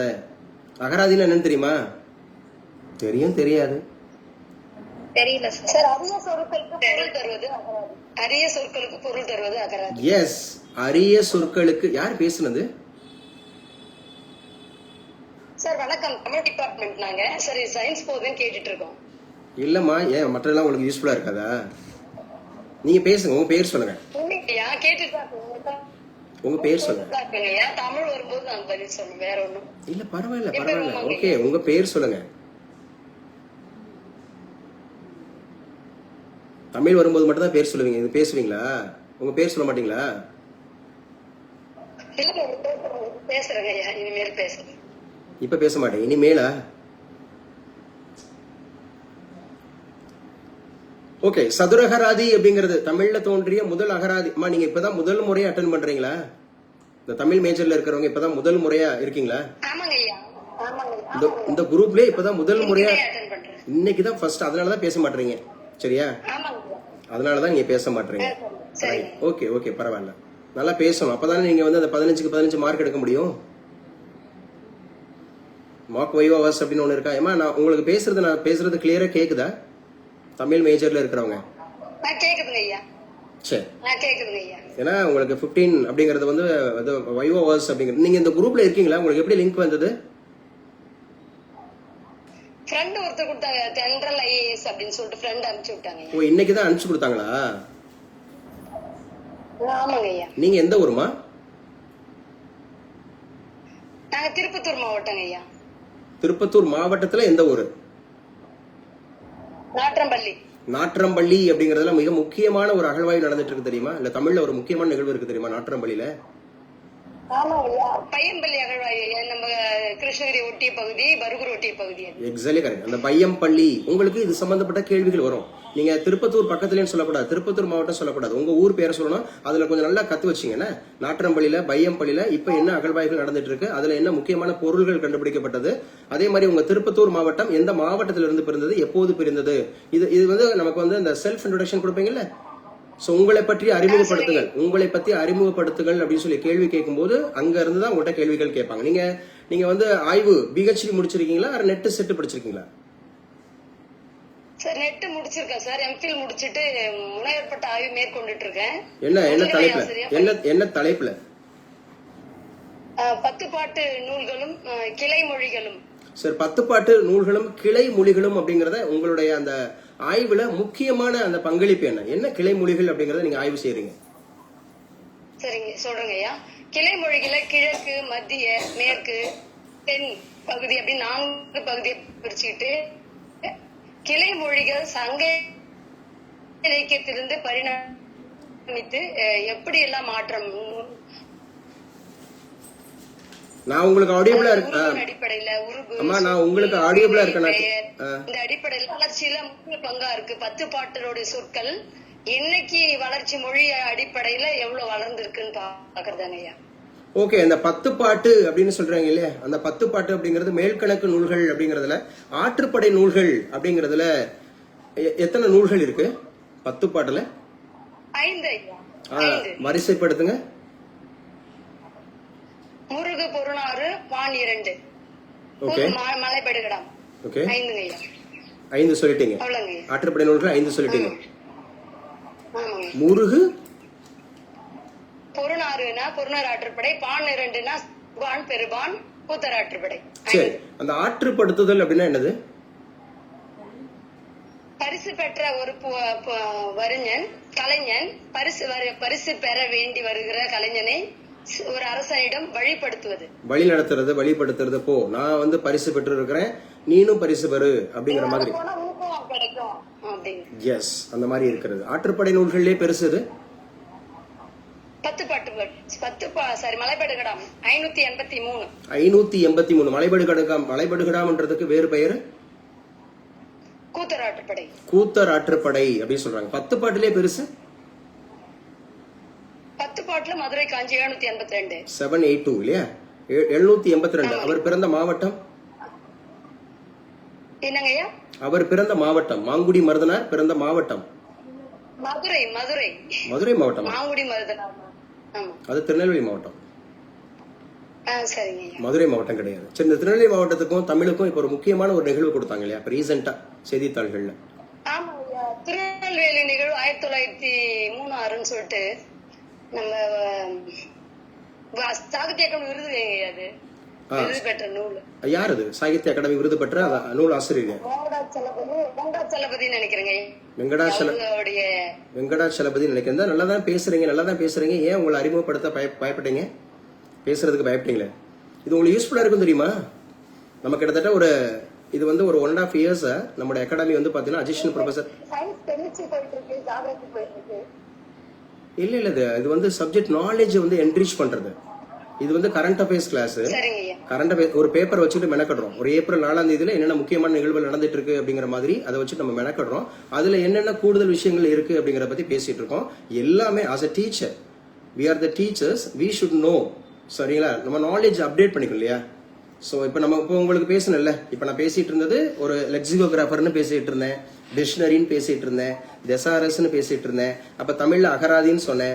அகராதி எங்க? இப்ப நீங்க இலக்கணம் சொல்லுங்க. அது அகராதி அழகா சொன்னீங்க, அதுலதான் நான் குறுக்கிட்டேன். அகராதி சொல்லுங்க. ஆமா, இப்ப அகராதின்னு எடுத்துக்கிட்டா நம்ம பேச்சு வழக்குல சொல்லுவாங்க ரொம்ப அகராதியா பேசாதரா அப்படின்னு. அகராதினா என்ன அர்த்தம்னா ஒரு விஷயத்த எடுத்துக்கிட்டு அதுல கூடுதல் நிறைய விஷயங்களை பத்தி பேசுறது. இப்ப எடுத்துக்காட்டு இங்கிலீஷ்ல எடுத்துக்கிட்டீங்கன்னா ஒரு வேர்ப் இருக்கு, அந்த வேர்ப ஒரு வார்த்தை இருக்கு. இப்ப எடுத்துக்காட்டுக்கு வந்து பாத்தீங்கன்னா மணி அப்படிங்கிற ஒரு வார்த்தை இருக்கு, அத மானிட்டைசேஷன், அந்த மாதிரி இது சப்ஜெக்டா, வேர்பா, அட்வர்பா, அட்ஜெக்டிவா, என்ன மாதிரி எடுத்துட்டு போறோம், இது எங்க வந்து ஒர்க் ஆகுது அப்படிங்கிற மாதிரி. எஸ் மேம், உங்க பேர் சொல்லுங்க. சரி, என் பேர் மூமா நாற்றம்பள்ளி. முதுகலை ஆசிரியர் பணியாற்றிருக்கீங்க. அதாவது முதுகலை பட்டதாரி ஆசிரியராக அரசு பணியில இருக்கீங்க. எப்போ? எப்ப இருந்து இருக்கீங்க? 2012 டிஆர்பிங்க. ஸோ 2012 அப்படிங்கறதுல இருந்து இருக்கீங்க இல்லையா? ஆமாங்கய்யா. ஸோ தமிழுக்கான மார்க் வைவாவாஸ் இருக்கும்போது அதை பயன்படுத்துங்க. நம்மளோட யூடியூப்ல பாருங்க, தமிழ் அது மார்க் வைவாவாஸ் அப்படிங்கிறது ஒரு 3 முறை நடத்தியாச்சு. அதுல 100கணக்கானோர் நிறைய கேள்விகள் கேட்டிருக்கேன். 100கணக்கானோர் அதுல பயன்பட்டு இருக்காங்க. உங்க காம்படிட்டர், உங்களுக்கான போட்டியாளர்கள் நிறைய பேர் அதுல பயணிச்சிருக்கிறாங்க. அதோட உங்களுக்கு ஐடியா கிடைக்கும், எப்படிலாம் கேள்வி கேட்டோம் அப்படின்னு சொல்லிட்டு உங்களுக்கு ஐடியா கிடைக்கும். ஸோ எளிமையாக நீங்க அந்த 15க்கு 15 அப்படிங்கறத வாங்க முடியும். ஏன்னா இப்ப வெரி சூன், ரொம்ப சீக்கிரமா வரப்போகுது, ரொம்ப சீக்கிரமா ரிசல்ட் வரப்போகுது. ஏன்னா 30 பேர் அப்படிங்கறத உங்களுக்கு வந்து பாத்தீங்க அப்படின்னா அந்த இணை பேராசிரியர்கள் அப்படிங்கறத டெபுடேஷன்ல எடுத்துட்டாங்க, டிஆர்பி எடுத்துட்டாங்க. ஸோ வெரி குயிக்கா அப்படின்னு பாத்தீங்கன்னா இந்த சிவியும் பிளஸ் வந்து பாத்தீங்கன்னா இது நடக்க போகுது. சரியா, ஒய்ஓஎஸ் நடக்க போகுது. ஸோ இன்னைக்கு நான் உங்கள்கிட்ட பேசுனது உங்களுக்கு பேசுனது உபயோகமா இருந்துச்சா? ஐயோ கேள்வி கேட்டாங்களே அப்படிங்கிற மாதிரி எதுவும்? ரொம்ப பயனுள்ளதா இருந்தது. எப்படி ஸ்பாட்ல நம்மளால பதில் சொல்ல முடியுதா அப்படின்றது இன்னைக்கு தெரிஞ்சதுங்க. செக் பண்ணிக்கலாம் இல்லையா? எஸ், ஓகே ஓகே, தேங்க்யூமா, தேங்க்யூ ஸோ மச். அப்ப கவனிங்க, இப்ப மார்ட்டின் லூதர் கிங் அப்படிங்கிற பத்தி பேசணுமா? தெசாரஸ்னா Kayalvizhi. So you have no ஐடியான்னு சொன்னீங்களா? தெசாரஸ்னா என்னன்னா, டிக்ஷனரிக்கும் தெசாரஸுக்கும் ஒரு டிஃபரெண்ட் இருக்கு. டிக்ஷனரி என்ன பண்ணும்னா, ஒரு வார்த்தை, அந்த வார்த்தையோட மீனிங், அந்த வார்த்தை அப்படிங்கிறது எந்த மாதிரி பார்ட்ஸ் ஆஃப் ஸ்பீச்ல வந்து சோ கேரி ஆகுது அப்படிங்கறத கொண்டு போவாங்க. பட் தெசாரஸ்ங்கிறது அதுல இருந்து கொஞ்சம் டிஃபரெண்ட் ஆகுது. கைல்வழி அப்சர்வ் பண்றியாமா? எல்லாருக்கும் சொல்றேன். தெசாரஸ்னா என்னன்னா, இப்ப நான் ஒரு எடுத்துக்காட்டுக்கு பாருங்க. இப்ப ஒரு டூர்னு ஒரு வார்த்தை இருக்கா? டூருக்கே டிராவல்னு ஒரு வார்த்தை இருக்கா? டூரு, டிராவல், ஜேர்னி, வாயேஜ், பான் வாயேஜ், ட்ரெக்கிங், பில்கிரிமேஜ், எக்ஸ்கர்ஷன். இப்ப இந்த வார்த்தை பூரா நீங்க கேள்விப்பட்டிருக்கீங்களா நான் பேசுனதெல்லாம்? இது எல்லாமே வந்து எதுல போய் அப்படியே போய் உட்காரும்? எந்த ஒரு ஒரு பேசிக் கான்செப்ட்ல போய் உட்காரும்? அதாவது பயணம். சினானிம்ஸ் விட்டுருங்க, அது பயணம். இப்ப டூர் அப்படின்னு சொன்னாவே நம்ம இன்ப சுற்றுலா அப்படின்னு சொல்லுவோம். எக்ஸ்கர்ஷன் அப்படின்னு சொன்னா கல்வி சுற்றுலா அப்படின்னு சொல்லுவோம். டிராவல் அப்படின்னா ஒரு இடத்துக்கு மூவ் ஆகிறதுன்னு சொல்லுவோம். ஜேர்னினாலும் ஒரு பயணம் அப்படிங்கறத சொல்லுவோம். ட்ரெக்கிங் அப்படின்னு சொன்னா ஒரு மலை அல்லது இந்த மாதிரி காடுகள், மலை, அது ட்ரெக்கிங் ஏறுறது, அது மலை பயணம் அப்படின்னு சொல்லுவோம். பில்கிரிமேஜ் அப்படின்னு சொன்னா ஹோலி பிளேஸுக்கு, புனித பயணம் அப்படின்னு சொல்லுவோம். வாயேஜ் அப்படின்னு சொன்னா கடற்பயணம் அப்படின்னு சொல்லுவோம். பான் வாயேஜ் அப்படின்னு சொன்னா மில்கி வேக்கு டிராவல் பண்றது. நான் பேசுற புரியுதா? இப்படி ஒரு வார்த்தை எடுத்துக்கிட்டு அது சம்பந்தப்பட்ட கூடுதல் அப்படிங்கிற மாதிரியான விஷயம். அதே கான்செப்ட் தான், சேம் கான்செப்ட் தான். அதுல இருந்து வேற படிக்கிறதுக்கு பேர் தான் தெசாரஸ். தெசாரஸ் அப்படிங்கிறது யூ மஸ்ட், சரியா? சோ நீங்க எல்லாருமே அதை வாங்கி அதெல்லாம் படிக்கணும். அப்பதான் நிறைய வார்த்தைகள் இருக்குங்கிறது தெரியும். அந்த வார்த்தைகள் எவ்வாறு அதுல இருந்து பொருள்படுது, வேறுபடுது அப்படிங்கறது தெரியும். நம்ம தமிழ்ல எடுத்துக்கிட்டீங்கன்னா ஒரு வார்த்தை தான், அந்த வார்த்தை வந்து வேற பொருள் தரும். ஒவ்வொரு இடத்துலயும் ஒவ்வொரு பொருள் தரும். சரியா? அந்த மாதிரி இப்ப சிலேடைன்னு எடுத்துக்கலாம், கிளவின்னு எடுத்துக்கலாம், பதம்னு எடுத்துக்கலாம். இந்த மாதிரி ஏகப்பட்ட வார்த்தைகள் இருக்கு அந்த சொல்லுங்கிற வார்த்தைக்கே. அண்டர்ஸ்டாண்ட் பண்றீங்களா? சோ அப்ப இன்னைக்கு பாத்துட்டோம். இன்னைக்கு இன்டர்நேஷனல் டே ஃபார், இன்னைக்கு உண்டான இம்பார்ட்டன்ட் டே முடியலன்னு நினைக்கிறேன். ஆனா 1 மணி நேரம் ஆக போகுது இல்ல? 1 மணி நேரம் ஆக போகுது. இன்னும் இம்பார்ட்டன்ட் டே முடியல. சோ இதுக்கப்புறம் தான் பேப்பர் ரீடிங்ஸ் இருக்கு. ஆனா எல்லாமே நாலேஜ் தானே? சோ இன்னைக்கு நேட்டோ உருவாச்சு அப்படின்னு சொல்லி பார்த்தோமா? 1949ல மார்ட்டின் லூதர் கிங் 1929ல பிறந்தாரா? இன்னைக்குதான் ஏப்ரல் 4 1975ல இன்னைக்குதான் வந்து பாத்தீங்க அப்படின்னு சொன்னா மைக்ரோசாஃப்ட் அப்படிங்கறத நிறுவி இருக்கிறாரு பில்கேட். இந்த பில்கேட்ஸ் அப்படிங்கிறது, பில்கேட்ஸ் மட்டும் அதோட ஓனர் கிடையாது. ஆரம்பத்துல நிறுவனத்துல 2 பேர். அது நிறைய பேருக்கு தெரியாது. இது கம்ப்யூட்டர் சயின்ஸ் படிக்கிறவங்களுக்கு, கம்ப்யூட்டர் அப்ளிகேஷன் படிக்கிறவங்களுக்கு கூட அசிஸ்டன்ட் ப்ரொஃபஸர்ல கேட்கறதுக்கான வாய்ப்பு இருக்கு. ஒருவேளை இன்னைக்கு போய் அவங்க இன்டர்வியூல உட்காந்துருந்தாங்கன்னா இதை அப்டேட் பண்ணிருப்பாங்க. இன்னைக்குதான் 1975 ஏப்ரல் 4ல சோ மைக்ரோசாஃப்ட் அப்படிங்கிறது வந்து உருவான நாள் அப்படிங்கிறது. Bill Gates and Paul Allen, PAUL, Paul Allen அப்படிங்கிறவர், இவங்க 2 பேரும் இன்னைக்குதான் அதை உருவாக்கி இருக்கிறாங்க. மைக்ரோசாஃப்ட் ரொம்ப முக்கியமான ஒரு நிறுவனம். பில்கேட்ஸ் அப்படிங்கிறது ரொம்ப முக்கியமானவர். யாருங்க இப்ப மைக்ரோசாஃப்டோட இப்ப CEO? தெரியும் தெரியாது? கிளாஸ் கட் ஆயிடுச்சா? தெரியும் சொல்றீங்க. சத்யா நாதல்லா யார் சொன்னது? முத்தமிழ் மேம். ஓ, நீங்க கம்ப்யூட்டர் சயின்ஸ். ஆல்ரெடி உங்களுக்கு தெரியுமா? இன்னைக்கு ஏப்ரல் 4 1975ல தான் வந்து மைக்ரோசாஃப்ட் உருவாயிருக்குன்னு தெரியுமா? இல்ல சார், நீங்க சொல்லிதான் சார் தெரியும். இன்னைக்கு அப்டேட் பண்ணிட்டீங்கல்ல 1975. எஸ், மைக்ரோசாஃப்ட் அப்படிங்கிறது பில் கேட்ஸோட இன்னொரு நபர் சொன்னேன். முத்தமிழ் மேம் என்ன உள்வாங்கிக்கிட்டீங்க? சார் முத்தமிழ் மேமுக்கு நான் பேசுறது லேட்டா கேக்குதோ? Yes sir, yes sir. Yes sir, கொஞ்சம் டிலே ஆகுது. கொஞ்சம் டிலே ஆகுதா? எல்லாருக்குமா? சார் இல்ல சார், கரெக்டா கேக்குது. நீங்க மீட் பண்ணிருக்கமா முத்தமிழ் மேம்? நீங்க மீட் பண்ணிருங்க. உங்களுக்கு லேட்டா கேக்குது, நீங்க கேட்டு மட்டும் வைங்க. சரி, கேக்குறவங்க இமீடியட்டா ஆன்சர் பண்ணுங்க. எஸ், 1975 யாரு சொல்லுவா? நிறைய விஷயம் நான் அசோசியேட் பண்ணிருக்கேன். 1975ல நிறைய விஷயங்களை அசோசியேட் பண்ணிருக்கேன். யாராவது ஒருத்தர் சொல்ல முடியுமா?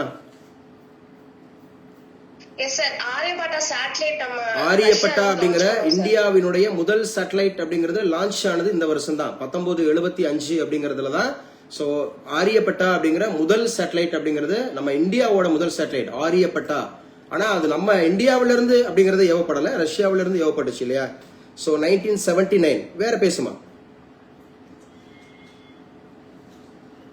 சீக்கிரம் வேற சொல்லலையா? சிக்கிம் அப்படிங்கிற மாநிலம். சிக்கிம் அப்படிங்கிறது 1975. ஆக்சுவலா வந்து பாத்தீங்கன்னா 1972 நெஃபா அப்படின்னு சொல்லியிருப்போம். நெஃபா அப்படிங்கிறது. சோ இது வந்து 1975. வேற sir men's world cup sir. Men's அப்படிங்கிற வேர்ல்டு கப். சோ ஆண்கள் அப்படிங்கிற முதல் வேர்ல்டு கப் நடந்தது இல்லையா?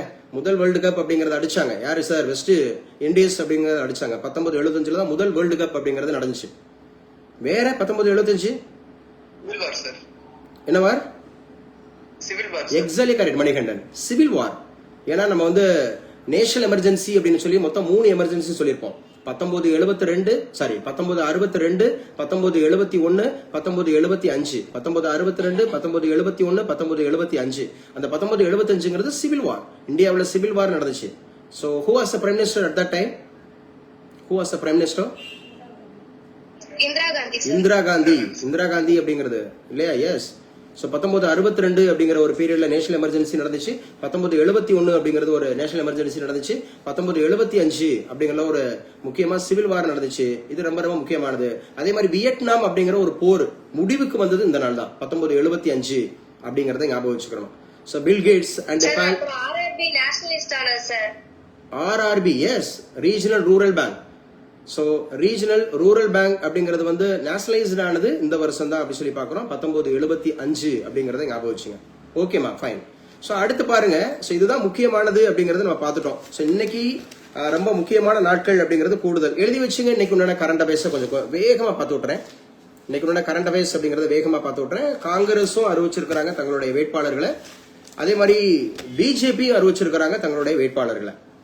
சோ பிஜேபியோட மாநில தலைவர் அப்படின்னு சொல்லக்கூடிய நைனா நாகேந்திரன் அவர் சாத்தூர் அப்படிங்கிற தொகுதியில போட்டியிடுறார். சாத்தூர். அதே மாதிரி காங்கிரசினுடைய நம்முடைய தமிழக தலைவர் யாரு சார் அப்படின்னு சொன்னா செல்வ பெருந்தகை, அவர் ஸ்ரீபெரும்புதூர் அப்படிங்கறதுல போட்டி போடுறாரு. மித்தவங்கள நீங்க பேப்பர்ல பார்த்து தெரிஞ்சுங்க. இவங்க ரொம்ப யூனிக், ரொம்ப முக்கியமானவங்க. அப்ப தமிழ்நாடு நியூஸ் பேப்பர் எனக்கும் தான் வரல. அதனாலதான் நான் சொன்னேன்ல, ஆரம்பத்திலே சொன்னேன்ல நான் வெயிட் பண்ணிட்டு இருக்கேன்மான்னு சொல்லி. யாரு?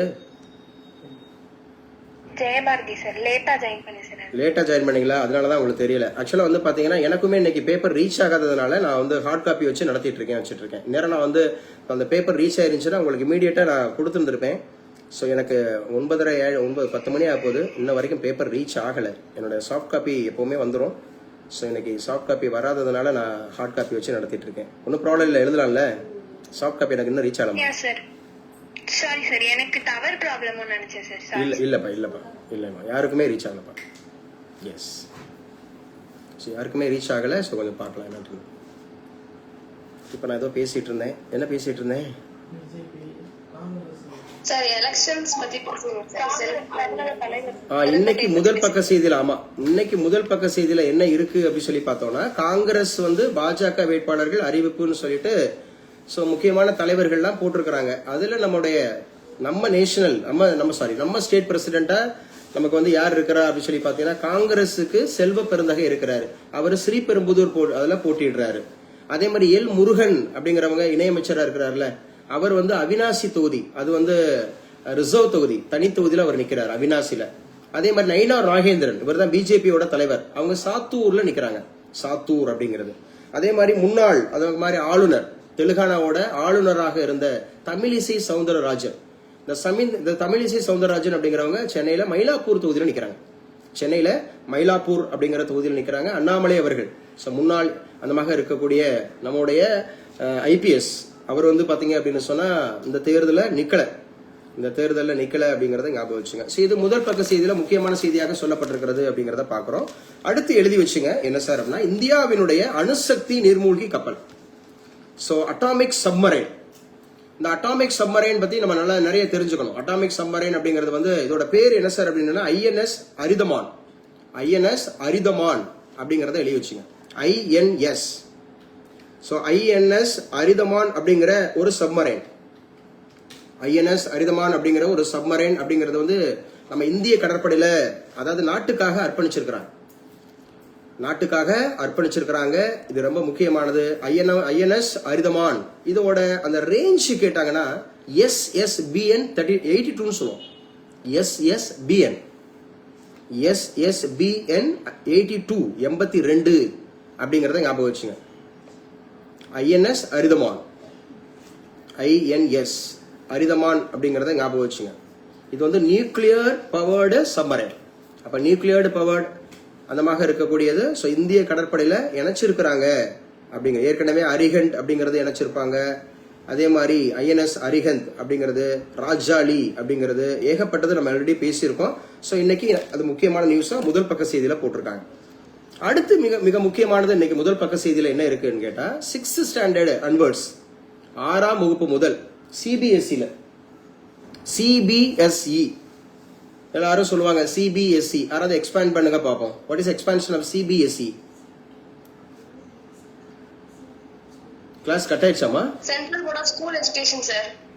ஸ்கூல் எஜுகேஷன் கிடையாது Kayalvizhi. Central board of secondary education sir. Central board of secondary education. மையமே வந்து சிபிஎஸ்இ போர்டுல படிச்சதுனால குயிக்கா அடிக்கிறாங்க. அது ஸ்கூல் எஜுகேஷன் இல்ல கைல்வெளி, செகண்டரி அந்தமாக இருக்கக்கூடியது. ஆமாப்பா, secondary. Central board of exactly correct. 1929 சொல்லிருக்கலாம்ல. 1929 தான் சிபிஎஸ்இ அப்படிங்கிறது உருவாக்கப்பட்டது. அதே மாதிரி அண்ணாமலை யூனிவர்சிட்டி 1929 தான் உருவாக்கப்பட்டது. அண்ணாமலை யூனிவர்சிட்டி. லாகூர் காங்கிரசேஷன் 1929 தான் உருவாக்கப்பட்டது. சார் அது இது எழுதுறாங்க அப்படின்னு சொல்லி 6ஆம் வகுப்பு முதல் மும்மொழி பாடம்ங்க. Triple language. அது வந்து சிபிஎஸ்இ திட்டம் அப்படின்னு சொல்றாங்க. மும்மொழி கொள்கை அப்படிங்கிறது ட்ரிபிள் லாங்குவேஜ். அப்ப 6ஆம் வகுப்பு முதல் அப்படிங்கிறது வந்து மும்மொழி பாடத்திட்டத்தை அறிமுகப்படுத்த மத்திய இடைநிலை கல்வி வாரியம், தமிழ் அதுக்கு பேரு மத்திய இடைநிலை கல்வி வாரியம் CBSE. It was established in the year 1929 அப்படிங்கறத ஞாபகம் வச்சுங்க. இது வந்து முக்கியமான நியூஸாக இன்னைக்கு பார்க்கப்படுது அப்படிங்கறத ஞாபகம் வச்சுங்க. நோட்ஸ் எடுக்கிறீங்க இல்லமா? நோட்ஸ் எடுக்கிறீங்க இல்ல? முதல் பக்க செய்தியில இது முக்கியமான செய்தியாக இருக்கு அப்படிங்கறத பாக்குறோம். அடுத்தெல்லாம் நமக்கு இந்த நியூஸா இருக்கிறதுனால நம்ம எது முக்கியமானதோ இன்னைக்கு அதை மட்டும் பார்த்துட்டு போயிடுவோம். தேர்தல் சடுகுடு இதெல்லாம் கொடுத்துருக்காங்க. பாஜகவை வீழ்த்துவது அப்படிங்கறத சொல்லியிருக்காங்க. புலவர் குடி எழுக. இங்க பாருங்க, தமிழ் அப்படிங்கறதுல அழகா ஒரு கட்டுரை எழுதியிருக்கிறார். இவர் சூப்பரா எழுதுவார், அருணன் அப்படிங்கிறவர். நிறைய கட்டுரைகள், எனக்கு பிடிச்ச கட்டுரைகள் நிறைய இருக்கும். இன்னைக்கு அவருடைய கட்டுரையில என்ன சாராம்சம், முக்கியமான சாராம்சம் என்ன சொல்லியிருக்காரு அப்படிங்கறத உங்களுக்கு காமிச்சு தரேன். எப்பவுமே இந்த கட்டுரை பகுதி அப்படிங்கிறது, எடிட்டோரியல் பார்ட் அப்படிங்கிறது வந்து நமக்கு வந்து பிரிலிம்ஸ், மெயின்ஸ், இன்டர்வியூக்கு ரொம்ப ரொம்ப முக்கியமானது அப்படிங்கறத நீங்க தெரிஞ்சுக்கணும். என்ன சொல்லியிருக்காரு? புலவர் குடி எழுக அப்படிங்கறதுல அவர் என்ன சொல்லியிருக்காருன்னா, நான் எசன்ஸ் மட்டும் சொல்லிடுறேன். இனம், மொழி, இயற்கை, இனம், மொழி, இயற்கை உள்ளிட்ட அனைத்து வாழ்வியல் பதிவுகளையும் திறம்பட கையாண்டவர்கள் புலவர்கள்.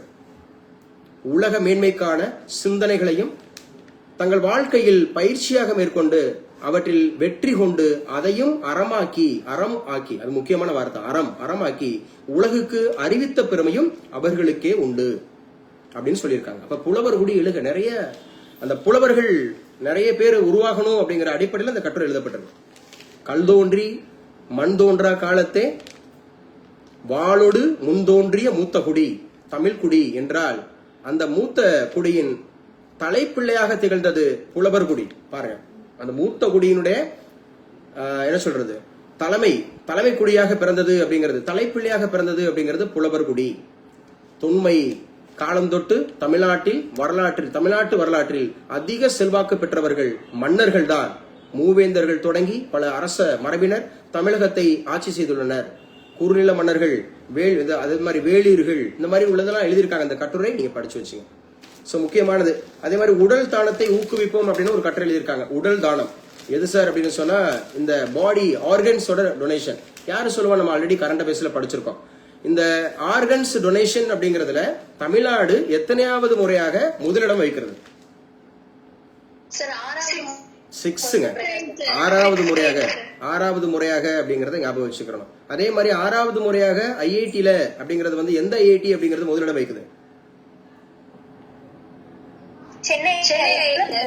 மெட்ராஸ். மெட்ராஸ் ஐஐடி அப்படிங்கறத ஞாபகம் வச்சுக்கணும்.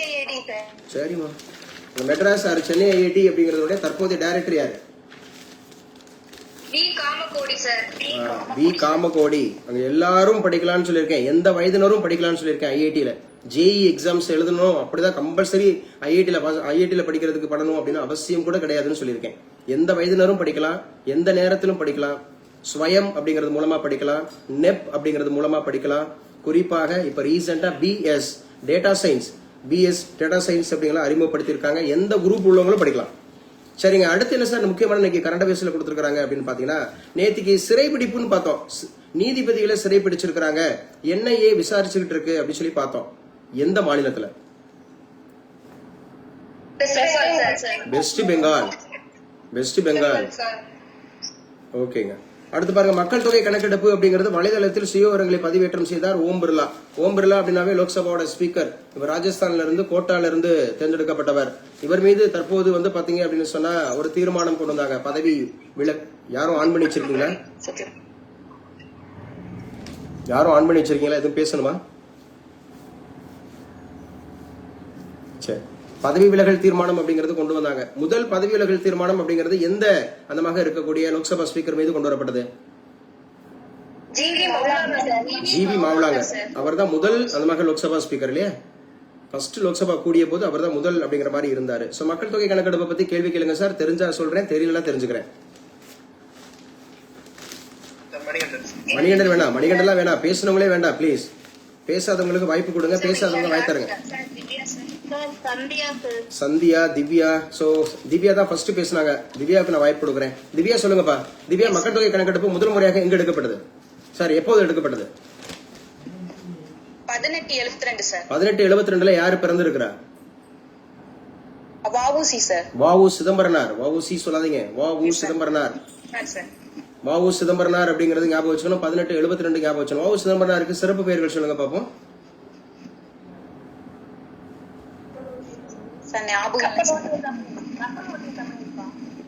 கப்பலோட்டியின் தமிழன் பாவா.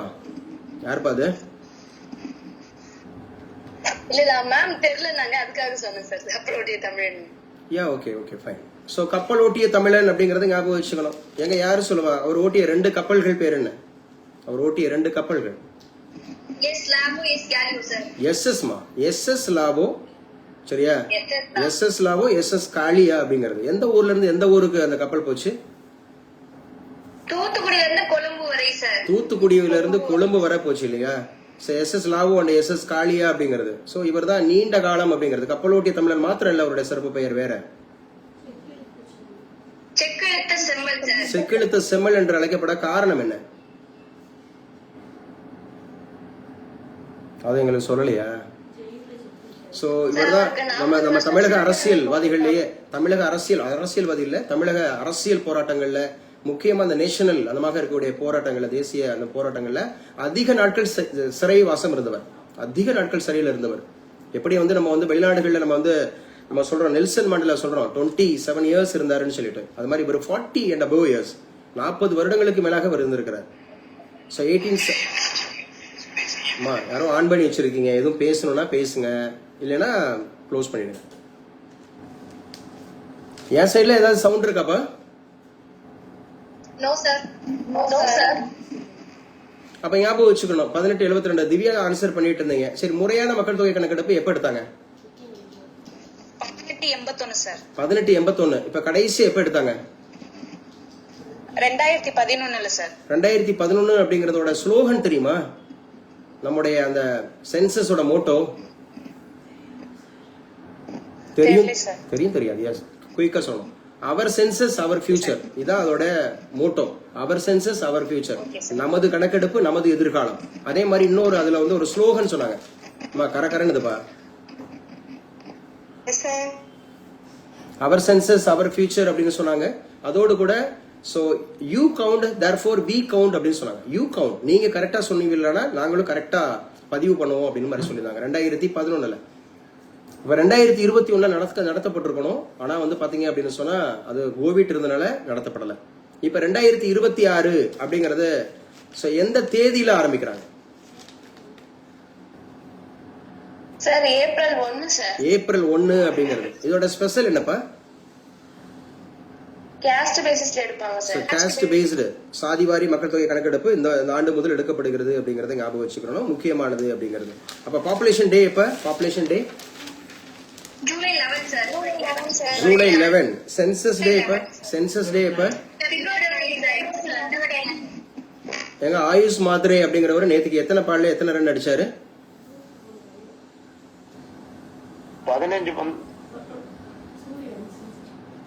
15 பந்தா. யாரு? ஆதித்யாவா? சாரி சார் நான் வைபவ் சூரியவன்சிக்கு சொல்லிட்டேன் சார். நான் ஆயுஷ் மாத்திரை கேட்டுட்டு இருக்கேன். எஸ், நேத்திக்கு வந்து சிஎஸ்கே அப்படிங்கிறது உங்களுக்கு பிடிச்சது விளையாட்டு அப்படிங்கிற மாதிரி கேட்கலாம், அல்லது பேப்பர் படிச்சீங்களான்னு கேட்கலாம். அவேர்னஸ் கொஸ்டின்ஸ், இதெல்லாம் அவேர்னஸ் கொஸ்டின்ஸ் அப்படிங்கிற 73 ரன் அடிச்சார். அப்படித்தானே ஆயுஷ் மாத்திரை? Yes sir. ஸோ நேத்திக்கு அடிச்சது 73 ரன்னு. ஸோ அவ்வளோ அடிச்சு கொடுத்தும் வந்து பார்த்தீங்க அப்படின்னா அவங்க ஜெயிச்சிட்டாங்க இல்லை, 209 அப்படிங்கிற ரன் அடிச்சு கொடுத்துருந்தாங்க. ஸோ அவங்க இது பண்ணிட்டாங்க அப்படிங்கறத பார்க்கலாம். ஸோ மியான்மரோட புதிய அதிபர் எழுதிங்க. மியான்மர் அப்படிங்கறது ஏற்கனவே சொல்லியிருக்கோமா?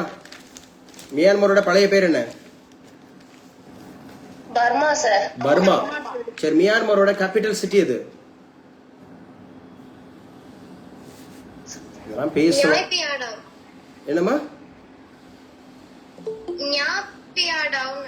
இல்லம்மா, யாங்கூன். மியான்மர் அப்படிங்கறது வந்து யாங்கூன், முன்னாடி ரங்கூன்ற பேர்ல இருக்கும், இப்ப யாங்கூன் அப்படின்னு பெயர் மாற்றம் செய்யப்பட்டிருக்கு. யாரு சார் அவரு? மியான்மரோட நியூ பிரசிடென்ட் அப்படின்னு சொல்லக்கூடியவர் ஆங் லீங். ஆங் லீங் அப்படிங்கிறவர் அவரோட பேரு. ஆங் லீங் அப்படிங்கிறது, ஆங் லீங் அப்படிங்கிறது தான் அந்த மியான்மர் நாடு அப்படிங்கறத ஞாபகம் வச்சுக்கணும். மியான்மர். ஸோ மியான்மர்ல நீண்ட காலம் அப்படிங்கிறது ஒரு சோசியல் ரீஃபார்ம் ஆக்டிவிட்டிஸா இருந்து வீட்டுக்காவலே வைக்கப்பட்டிருந்த அந்த சோசியல் ரீஃபார்மர் யாரு? நிறைய முறை சொல்லியிருக்கேங்க, நான் இருக்கேனா இல்லையா கிளாஸ்ல? ஆங் சான் சூ ஹாய் அப்படிங்கிறவங்க, ஆங் சான் சூ ஹாய் அப்படிங்கிறவங்க தான் அந்த ஊர்ல மிக முக்கியமா நீண்ட காலம் அப்படிங்கிறவங்க வந்து பாத்தீங்கன்னா ஒரு சோசியல் அந்த ரீஃபார்மிங் ஆக்டிவிட்டிஸா இருந்தாங்க. பிளஸ் அப்படின்னு சொல்லி பாத்தீங்கன்னா அவங்க வீட்டு காவல்ல வைக்கப்பட்டிருந்தாங்க அப்படிங்கறது படிச்சிட்டீங்களா? இன்னைக்கு உண்டான கரண்ட் அஃபேர்ஸ் முடிஞ்சா?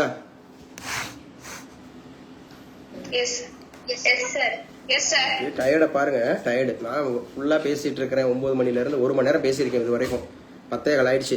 நல்லா ஆக்டிவா பேசுங்க. பாருங்க, இது வந்து ஒரு சிறப்பு வகுப்பு அப்படிங்கறத பாக்குறோம். எலெக்ஷன் நடக்க போறதுனால இதுல இருந்து கேள்விகள் நிறைய கேட்கக்கூடிய வாய்ப்புகள் இருக்கு. இதை கொஞ்சம் வேகமா நான் இந்த பிடிஎஃப் நான் உங்களுக்கு அனுப்பிச்சு தரேன். இந்த பிடிஎஃப் உங்களுக்கு ரீச் ஆயிருச்சா? ஃபர்ஸ்ட்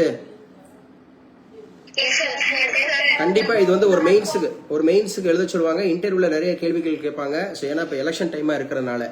எலெக்ஷன் அப்படிங்கிறது எத்தனை மாநிலங்கள்ல தற்போது நடைபெற இருக்கு இந்த வருடத்துல? 5 மாநிலங்கள். இதுவரை வாயை திறக்காதவங்க பிளீஸ், இது வரைக்கும் நான் பேசல அப்படின்றவங்க மட்டும் பிளீஸ் நீங்க ரெஸ்பான்ஸ் பண்ணுங்க. சார் என்ன கேளுங்க சார், நான் தெரிஞ்சா சொல்றேன், தெரியல தெரிஞ்சுக்கிறேன். காமேஷ் சொல்லுங்க. காமேஷ், 5 மாநிலங்கள்ல இப்போ ஏப்ரல் 9ஆம் தேதி எத்தனை மாநிலங்கள் நடைபெற இருக்கு?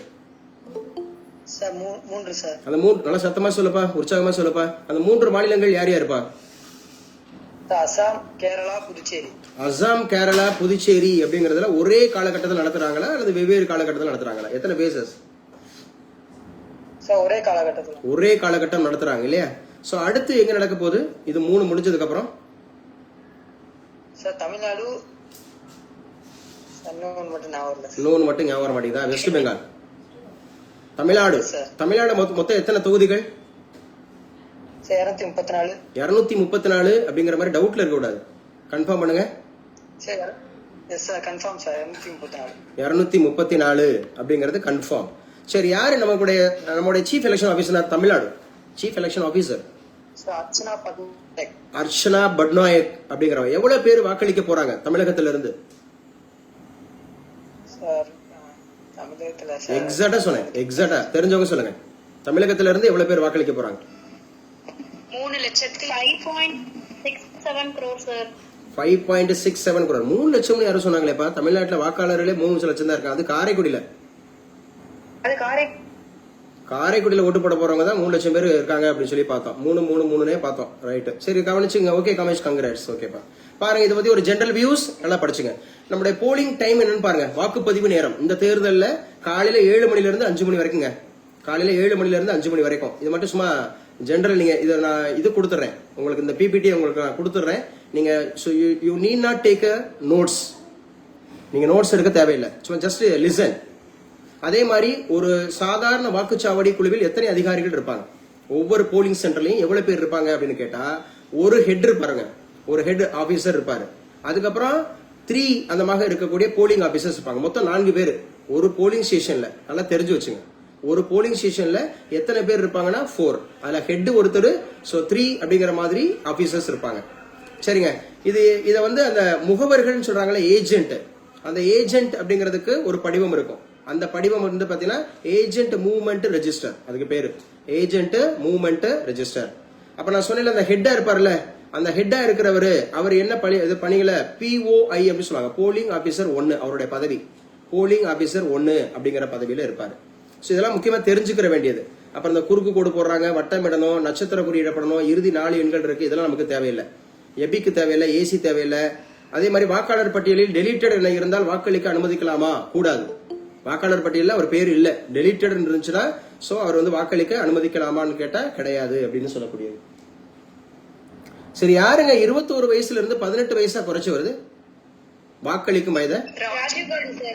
ராஜீவ் காந்தி அப்படிங்கறது எந்த அமெண்ட்மெண்ட்ல குறைச்சாரு?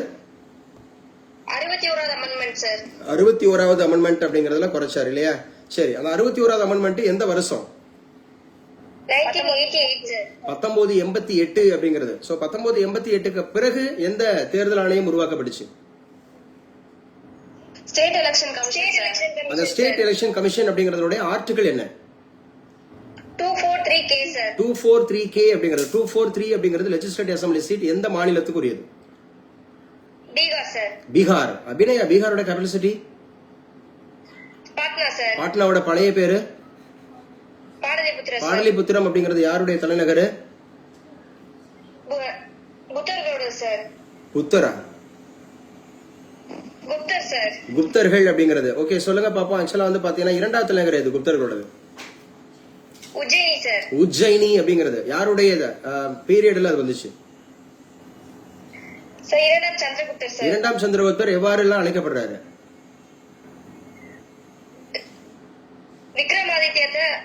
விக்ரமாதித்யா சார் சாகர்களை வென்றதுனால சார். விக்ரமாதித்யா சாகர்களை வென்றதுனாலயா? ஷாகர்களை வென்றதுனால அவருக்கு ஷாகரி. ஷாகர்களை வென்றதுனால அவருக்கு ஷாகரின்ற பேர் வந்துச்சு. விக்ரமாதித்யா அப்படின்னாவே சக்தி மிக்க சூரியன், எனர்ஜெட்டிக் சன் அப்படி சொல்லுவோம் இல்லையா? யாரு நாலந்தா பல்கலைக்கழகத்தை தோற்றுவிச்சா? குமாரகுப்தர் சார். குமாரகுப்தர். இப்ப நாலந்தா பல்கலைக்கழகம் சமீபத்தில் செய்தித்தாளில் வந்துச்சு, காரணம்? சார் அதுதான் சார் டாப்ல இருக்கு சார். டாப் யூனிவர்சிட்டியா? டாப் யூனிவர்சிட்டியா இருக்கா சார்? தெரியல சார் சரியா. அப்படியா? தெரியலனா ஏதாவது ஒன்று சொல்லுவீங்களா? ஓகே, அபிநயா சொல்லுங்க. குட், பரவாயில்ல, ட்ரை பண்றீங்க. எவ்வளவு வெளிநாட்டவர் அதில் படிச்சுட்டு இருக்கதா நம்ம பார்த்தோம் நியூஸ் பேப்பர்ல.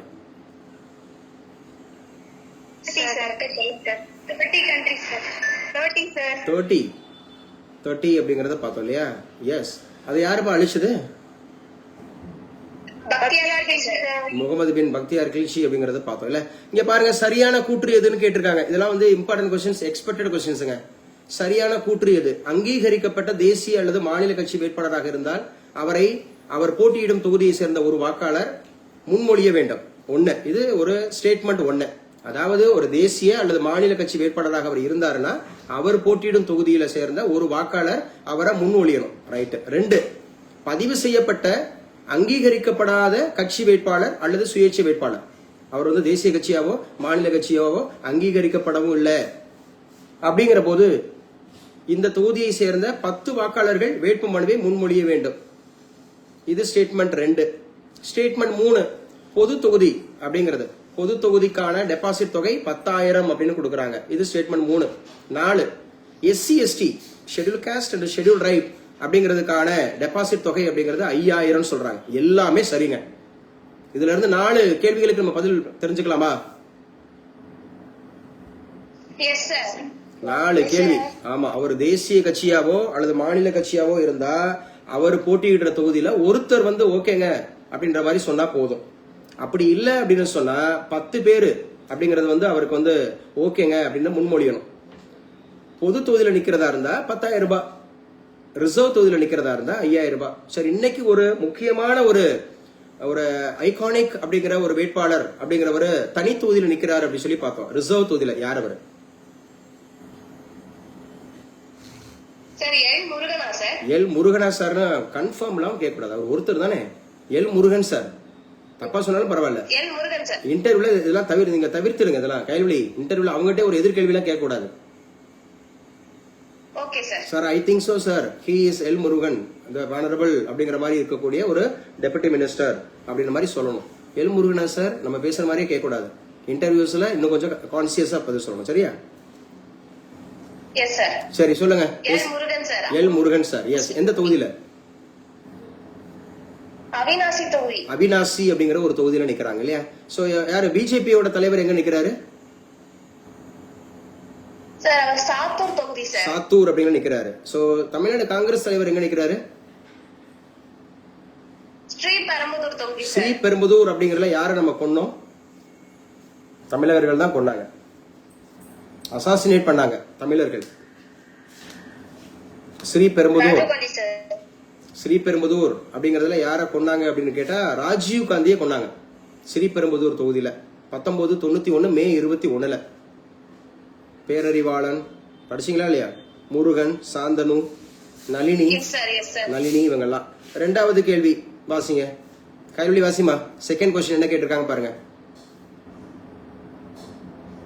17வது சட்டமன்ற தேர்தலுக்கான வேட்புமனு தாக்கல் நேரம். அப்ப ஞாபகம் வச்சுக்கணும், இது நம்ம தமிழகத்துல நடைபெறக்கூடிய 17வது தேர்தல், the 17th ஜெனரல் எலெக்ஷன். 17வது சட்டமன்ற தேர்தலுக்கான வேட்புமனு தாக்கல் நேரம். ஓட்டு போடுறதுக்கு வந்து நம்ம 7 மணில இருந்து 5 மணி வரைக்கும் பார்த்தோமா? Yes sir? No? Yes sir. S.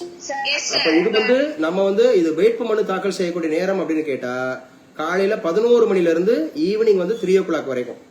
காலையில 11 மணில இருந்து மாலை 3 மணி வரைக்கும். சரி, நம்மளுடைய எடப்பாடி பழனிசாமி அவர்கள் எதிர்க்கட்சி தலைவர் என்னைக்கு வந்து பாத்தீங்க அப்படின்னா வேட்புமனு தாக்கல் செய்யறதா சொன்னாரு? ஏப்ரல் 6. ஏப்ரல் 6. முக்கியமான 3 பிரமுகர்கள், அதாவது முதலமைச்சர் வேட்பாளர்கள் மிஸ்டர் ஸ்டாலின், மாண்புமிகு முதலமைச்சர் ஸ்டாலின் அவர்கள், டிவிகே அப்படிங்கறதனுடைய தலைவர் அப்படின்னு சொல்லக்கூடிய நடிகர் விஜய் அவர்கள், பிளஸ் வந்து பாத்தீங்கன்னா நாம் தமிழர் கட்சி, அவங்க 3 பேரும் எந்த நாள்ல அவங்க வந்து பாத்தீங்க அப்படின்னா வேட்புமனு தாக்கல் செஞ்சாங்க? April 2 sir. ஏப்ரல் 2. சோ அதெல்லாம் நம்ம பேப்பரை வச்சுட்டு மெனக்கட்டோம். பாருங்க, பாலேந்திர ஷா நேபாளத்தினுடைய எத்தனையாவது பிரதமர்னு பார்த்தோம்? பாலேந்திர ஷாவை 47வது பிரதமர் பாலேந்திர ஷா. பாலேந்திராவோட வயசு என்ன பார்த்தோம்? 35. அவர் எந்த கட்சின்னு சொல்லி பார்த்தோம்? ராஷ்டிரிய ஸ்வராஜ் பார்ட்டி. எந்த நாடு? நேபாளமா? நேபாளத்தினுடைய தலைநகர்? நேபாளத்தோட தலைநகர் காட்மண்டு அப்படின்னு சொல்லி பார்த்தோம். இவர் 40 அந்தமாக இருக்கக்கூடிய இவர் 32 வயசுல என்னவா இருந்தாரு? காட்மண்டோட மேயரா இருந்தாரு. அடுத்த கொஸ்டின் பார்ப்போம். தமிழக தலைமை தேர்தல் அதிகாரி அர்ச்சனா பட்நாயக். இது சரி. இந்திய தலைமை தேர்தல் அதிகாரி ஞானேஷ்குமார். 2மே சரியா? பார்த்திருக்கோமா? 2மே சரி. இந்தியாவில் உள்ள உயர்நீதிமன்றங்களின் எண்ணிக்கை 25ன்னு பார்த்தோமா? இன்ன வரைக்கும் பேசாதவங்க நான் பேசுறேன் சார், இதுல இருந்து கேள்வி கேட்டா நான் சொல்றேன் சார் அப்படின்னு சொல்றவங்க சொல்லலாம்.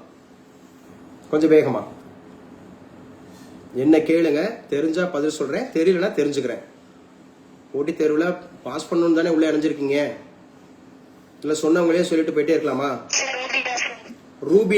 ரூபினா ட்ரை பண்ணுமா? உயர் நீதிமன்றம் அப்படின்னு சொல்லக்கூடியதுல தமிழகத்தினுடைய தலைமை, அந்த உயர் நீதிமன்ற தலைமை நீதிபதி யாரு? சென்னை ஹைகோர்ட்டுக்கு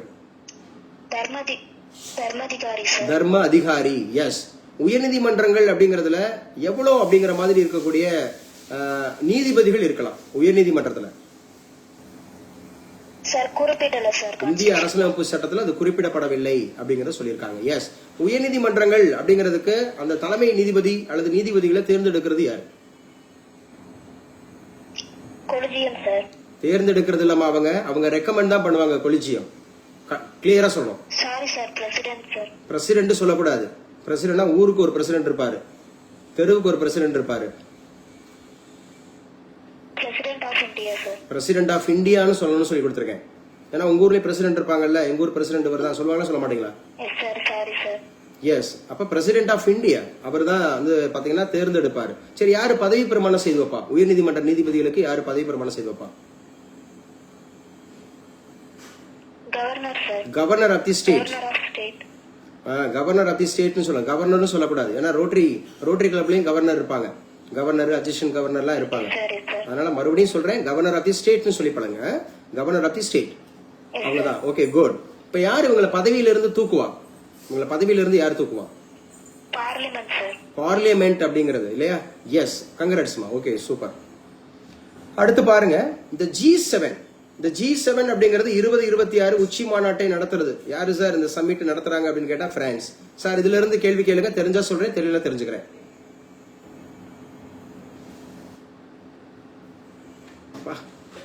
பாருங்க, அப்படியே நான் வந்து வேடிக்கை பார்த்துட்டே இருப்பேன். என்ன வேடிக்கை பார்த்துட்டே இருப்பேன். அந்த பேசுறவங்க அந்த 10 பேர் 5 பேர் அவங்க தான் பேசணும். நான் எப்பவுமே வேடிக்கை பார்த்துட்டு தான் இருப்பேன். நான் சொல்றது பழைய பிள்ளைங்க, இத பத்தி கேள்விப்பட்டவங்க. புதுசா இருக்கவங்கள பத்தி நான் பேசவே இல்லை. சார் சொல்றேன் சார். ஸ்வீட்டி சொல்லுங்க. பிரான்ஸ் அப்படிங்கறதோட கேபிட்டல் சிட்டி என்ன? Paris sir. பாரிஸ் அப்படிங்கறதுல சோ லாஸ்ட் இயர் என்ன நடந்துச்சு? 2025ல 2025ல G20 AI மாநாடு சார். AI அப்படின்னா என்னப்பா? ஆர்டிபிஷியல் இன்டெலிஜென்ஸ் நெக்ஸ்ட் இயர் 2027 எங்க நடைபெற இருக்கு? Switzerland ஜெனீவால sir. சுவிட்சர்லாந்துல ஜெனீவால நடைபெற இருக்குது. G7 அப்படிங்கறதுல நம்ம பார்வையாளரா இருக்கமா? ஆமா சார், இருக்கோம் சார். சோ நம்ம பார்வையாளரா யாரு கலந்துக்கிட்டா? ஜெய்சங்கர் அவங்க external minister of India Jaishankar அவர்கள் கலந்துக்கிட்டாங்க. கனடா அப்படின்னு ஆப்ஷன்ல கொடுத்திருக்கு. கனடாவோட பிரதமர் யாருப்பா? மேக்ரோ இமானுவேலா? புதுசா இருக்கு. இமானுவேல் மேக்ரான் அப்படிங்கிறவர் ஒரு பிரான்ஸ் இருக்குல்ல. நான் கேட்டது கனடா சொல்லியிருக்கேன். ஆப்ஷன் ஏல கனடா இருக்கு. கனடாவோட பிரதமர் கேட்டேன். மார்க் கார்னி இல்லையா? இதெல்லாம் நிறைய பேசியிருக்கோம். Mark Carney. சரி, ஆப்ஷன் பி ல வந்து ஜப்பான் இருக்கு. ஜப்பானுடைய பிரதமர் யாரு? சனாய் தகாச்சி அப்படிங்கிறது ஜப்பானுடைய முதல் பெண் பிரதமரா? சரி, இத்தாலி கொடுத்திருக்காங்க ஆப்ஷன் சி ல. இத்தாலியோட பிரதமர் யாரு?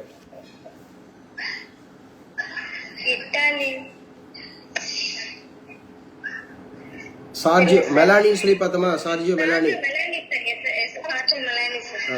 அவங்களும் முதல் பெண் பிரதமர்னு பார்த்தோம். ஓகேமா, மீட் பண்ணிங்க. அடுத்த கொஸ்டின் பாருங்க.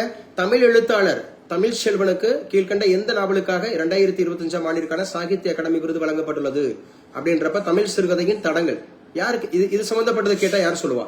சார் நான் சொல்றேன், யாருனாலும் சொல்லலாம்ப்பா. நியூ ஓல்டு யாருன்னா சொல்லலாம். சொல்லுங்கப்பா. தமிழ் சிறுகதையின் தடங்கள் அப்படிங்கிறது 2025க்கு தமிழ் செல்வன் அவர்களுக்கு கொடுக்கப்பட்டிருக்கு இல்லையா? இது எந்த காலகட்டத்தை சார்ந்தது? ஆய்வுக்கு எடுத்துக்கொண்ட காலம், அதோட ரிசர்ச் பீரியட் என்ன? சார் 1913ல இருந்து 1977 வரைக்கும் சார். சோ 1913ல இருந்து 1977 வரைக்கும் அதை எடுத்துட்டாரு இல்லையா? சோ முக்கியமானது இந்த சாகித்ய அகாடமி விருது அப்படிங்கிறது வந்து எவ்வளவு அமௌண்ட் கொடுக்கறாங்க?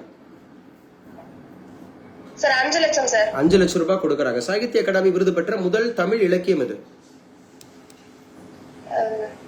தமிழ் இன்பம் சார். தமிழ் இன்பம் ஆசிரியர் யாரு? ராமுவா? ராபி சேதுபிள்ளை. சரி, சூல் கொடுத்திருக்காங்க, தோல் கொடுத்திருக்காங்க, சஞ்சாரம் கொடுத்திருக்காங்க. நம்ம தமிழ் பாடப்பகுதியில் ரொம்ப முக்கியமானது சூல். யார் வாங்கினது சூலுக்காக? தர்மன் வாங்கினாரு. தோல் அப்படிங்கிறதுக்கு யார் வாங்கினா? தெரிஞ்சவங்க டக்கு சொல்லுங்கப்பா. பூரா படிச்சதுதான். செல்வராஜ். தோல்ன்றதுக்கு செல்வராஜ். மாலாலாம் சொல்லலாமே. சஞ்சாரம் யார் வாங்கினா? ராமகிருஷ்ணன் சார். ராமகிருஷ்ணன் வாங்கினாரு அப்படிங்கிறது. Yes, okay, good, congrats. இதெல்லாம் நம்ம படிச்சதுப்பா, சாகித்ய அகாடமி விருதுகள் படிச்சிருக்கிறோம்ல. சரி, சாகித்ய அகாடமி விருது பெற்ற முதல் பெண் எழுத்தாளர் யாரு? சும்மா யாருன்னு சொல்லுங்க. சாகித்ய அகாடமி விருது பெற்ற அம்மா, நான் கிளாஸ்ல இருக்கனா இல்லையா? இப்படிதான் டென்ஷன் பண்ணுவீங்க. இருக்கீங்க சார். ராஜம் கிருஷ்ணன். ராஜம் கிருஷ்ணன் நம்ம படிக்கவே இல்லையா? வேருக்கு நீர். Yes sir. வேருக்கு நீர். இப்ப பேசுறது புரியுதா? இப்ப நான் வந்து ஏதோ புத்தகத்தை வச்சுட்டு நடத்துறேனா? நான் இப்ப மல்டிபிளா எல்லா சப்ஜெக்டும் பேசுறேன்ல. மல்டிபிளா நான் எல்லா சப்ஜெக்டும் பேசுறதுக்கான காரணம் என்ன? எப்படி நான் உங்களால என்னால வந்து எல்லாம் சொல்ல முடியுது? நீங்க பேசுற ஆன்சர் கரெக்ட்ன்றதை கன்ஃபார்ம் பண்ண முடியுது? Practice sir. Only practice. இங்க ஜீனியஸ் எல்லாம் கிடையாது. Only practice. நல்லா இங்க பாருங்க, யாராவது சொல்லுங்கன்னு கேட்டா இவ்வளவு தாமதம் இருந்துச்சுன்னா அப்புறம் எப்படி படிப்பீங்க? டக்கு டக்கு டக்குன்னு ஆன்சர் பண்ணணும். சரி, சொல்லுங்க பாப்போம். சோ சாகித்ய அகாடமி விருது அப்படிங்கிறது வந்து வேருக்கு நீர் அப்படிங்கிறது வந்து ராஜம் கிருஷ்ணன். ஏதாவது பெண் அந்த சாகித்ய அகாடமி விருது பெற்றவர்கள் சொல்லுங்க பாப்போம். வேற யாராவது? இந்திரா பார்த்தசாரதி. இந்திரா பார்த்தசாரதி எதற்காக வாங்கினாங்கப்பா? குருதி புனல். குருதி புனல் அப்படிங்கறதுக்காக வாங்கியிருக்காங்க. இந்திரா பார்த்தசாரதி அப்படிங்கறது ஆனா பெண்ணா? பெண் தான் சார். சரி, வேற? சிவப்பு கழுத்துடன் ஒரு கல்மரம் சார். சார், அமிர்தா பிரீத்தம். அமிர்தா பிரீத்தம் சொல்லுமா? அவங்களும் அவார்ட் வாங்கிருப்பாங்க. எந்த சாகித்ய அகாடமி விருது எந்த நூலுக்காக வாங்கியிருக்காங்க? எனக்கு அதெல்லாம் தெரியல சார். அமிர்தா பிரீத்தம்னு தோணுச்சு சார். தெரிஞ்சவங்க சொல்லுங்கப்பா. சாகித்ய அகாடமி விருது பெற்றது அப்படிங்கிறது கல்மரம் சார். திலகவதி திலகவதி மேம் வாங்கியிருக்காங்கல்ல. திலகவதி மேம் அப்படிங்கறவங்க கல்மரம் அப்படிங்கிறதுக்காக வாங்கியிருக்காங்க. யூனிக்கா தமிழ் உதவி பேராசிரியர் இருந்தீங்கன்னா, கல்லூரியில உதவி பேராசிரியர் போறவங்க பெண்கள் மட்டும் தனியா தெரிஞ்சுக்குங்க. சாகித்ய அகாடமி விருது மொழிபெயர்ப்புக்காக, இப்ப சமீபத்துல சாகித்ய அகாடமி மொழிபெயர்ப்புக்காக ரீசெண்டா வாங்கினது யாரு?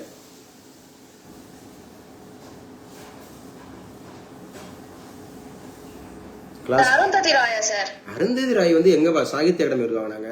அருந்ததி ராய் அப்படிங்கிறவங்க புக்கர் பிரைஸுமா? என்ன அது ஒண்ணுக்கு ஒண்ணு முரணா சொல்றீங்க?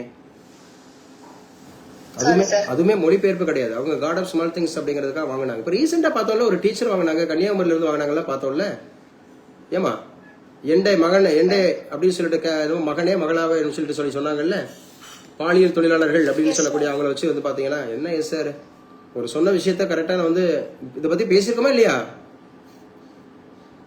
சார் பேசியிருக்கோம் sir.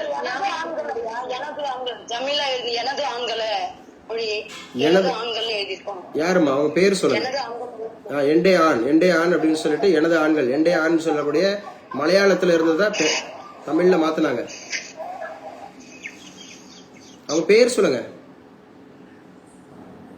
B Vimala sir. Vimala. So அவங்க தான் வாங்கியிருந்தாங்க. எஸ், கங்க்ராட்ஸ்மா. 9 பாருங்க. சாரி 8 பாருங்க. ஆதார் எண் எத்தனை இலக்கங்களை கொண்டது அப்படின்னு கேட்டா 12 இலக்கங்கள். ஆதார் அப்படின்னு சொல்லக்கூடியது முத எந்த மாநிலத்தில் அறிமுகப்படுத்துறாங்க? பேசியிருக்கோம். தெரிஞ்ச சொல்லுங்க, தெரியலன்னு சொல்லுங்க. வேகமா சொல்லணும். அம்மா தெரியலன்னா தெரியல சொல்றதுக்கு இவ்வளவு நேரமாப்பா? கிளாஸ் கட் ஆயிடுச்சா? இந்த யாருமா அந்த மகாராஷ்டிராவான்னு கேட்டது? சாரி சார், நான் சார். கணிகா இப்பதான் ரீசெண்டா வந்திருக்கீங்க. பரவாயில்ல, சாரி கேட்கணும் அவசியம் இல்ல. மத்தவங்க இருக்கிறாங்க, இத பத்தி எல்லாம் 1000 விஷயம் பேசியிருக்கேன். சரி, கணிகா பரவாயில்லம்மா. மகாராஷ்டிரால எஸ்மா, மகாராஷ்டிரா. கணிகாவுக்கு கிளாப் பண்ணுங்க. 11th 12th standard only she has cleared. அவங்க ஆன்சர் பண்றாங்க பாருங்க. மகாராஷ்டிரால தெம்பிலி அப்படிங்கிற ஒரு டிஸ்ட்ரிக்ட்ல தான் ஆதார் அப்படிங்கிறது. ஆதாரோட முதல் தலைவர் யாருன்னு தெரியுமா? அந்த 2013-14 தெரிஞ்சவங்க தெரியும் சொல்லுங்க, தெரியலன்னு சொல்லுங்க.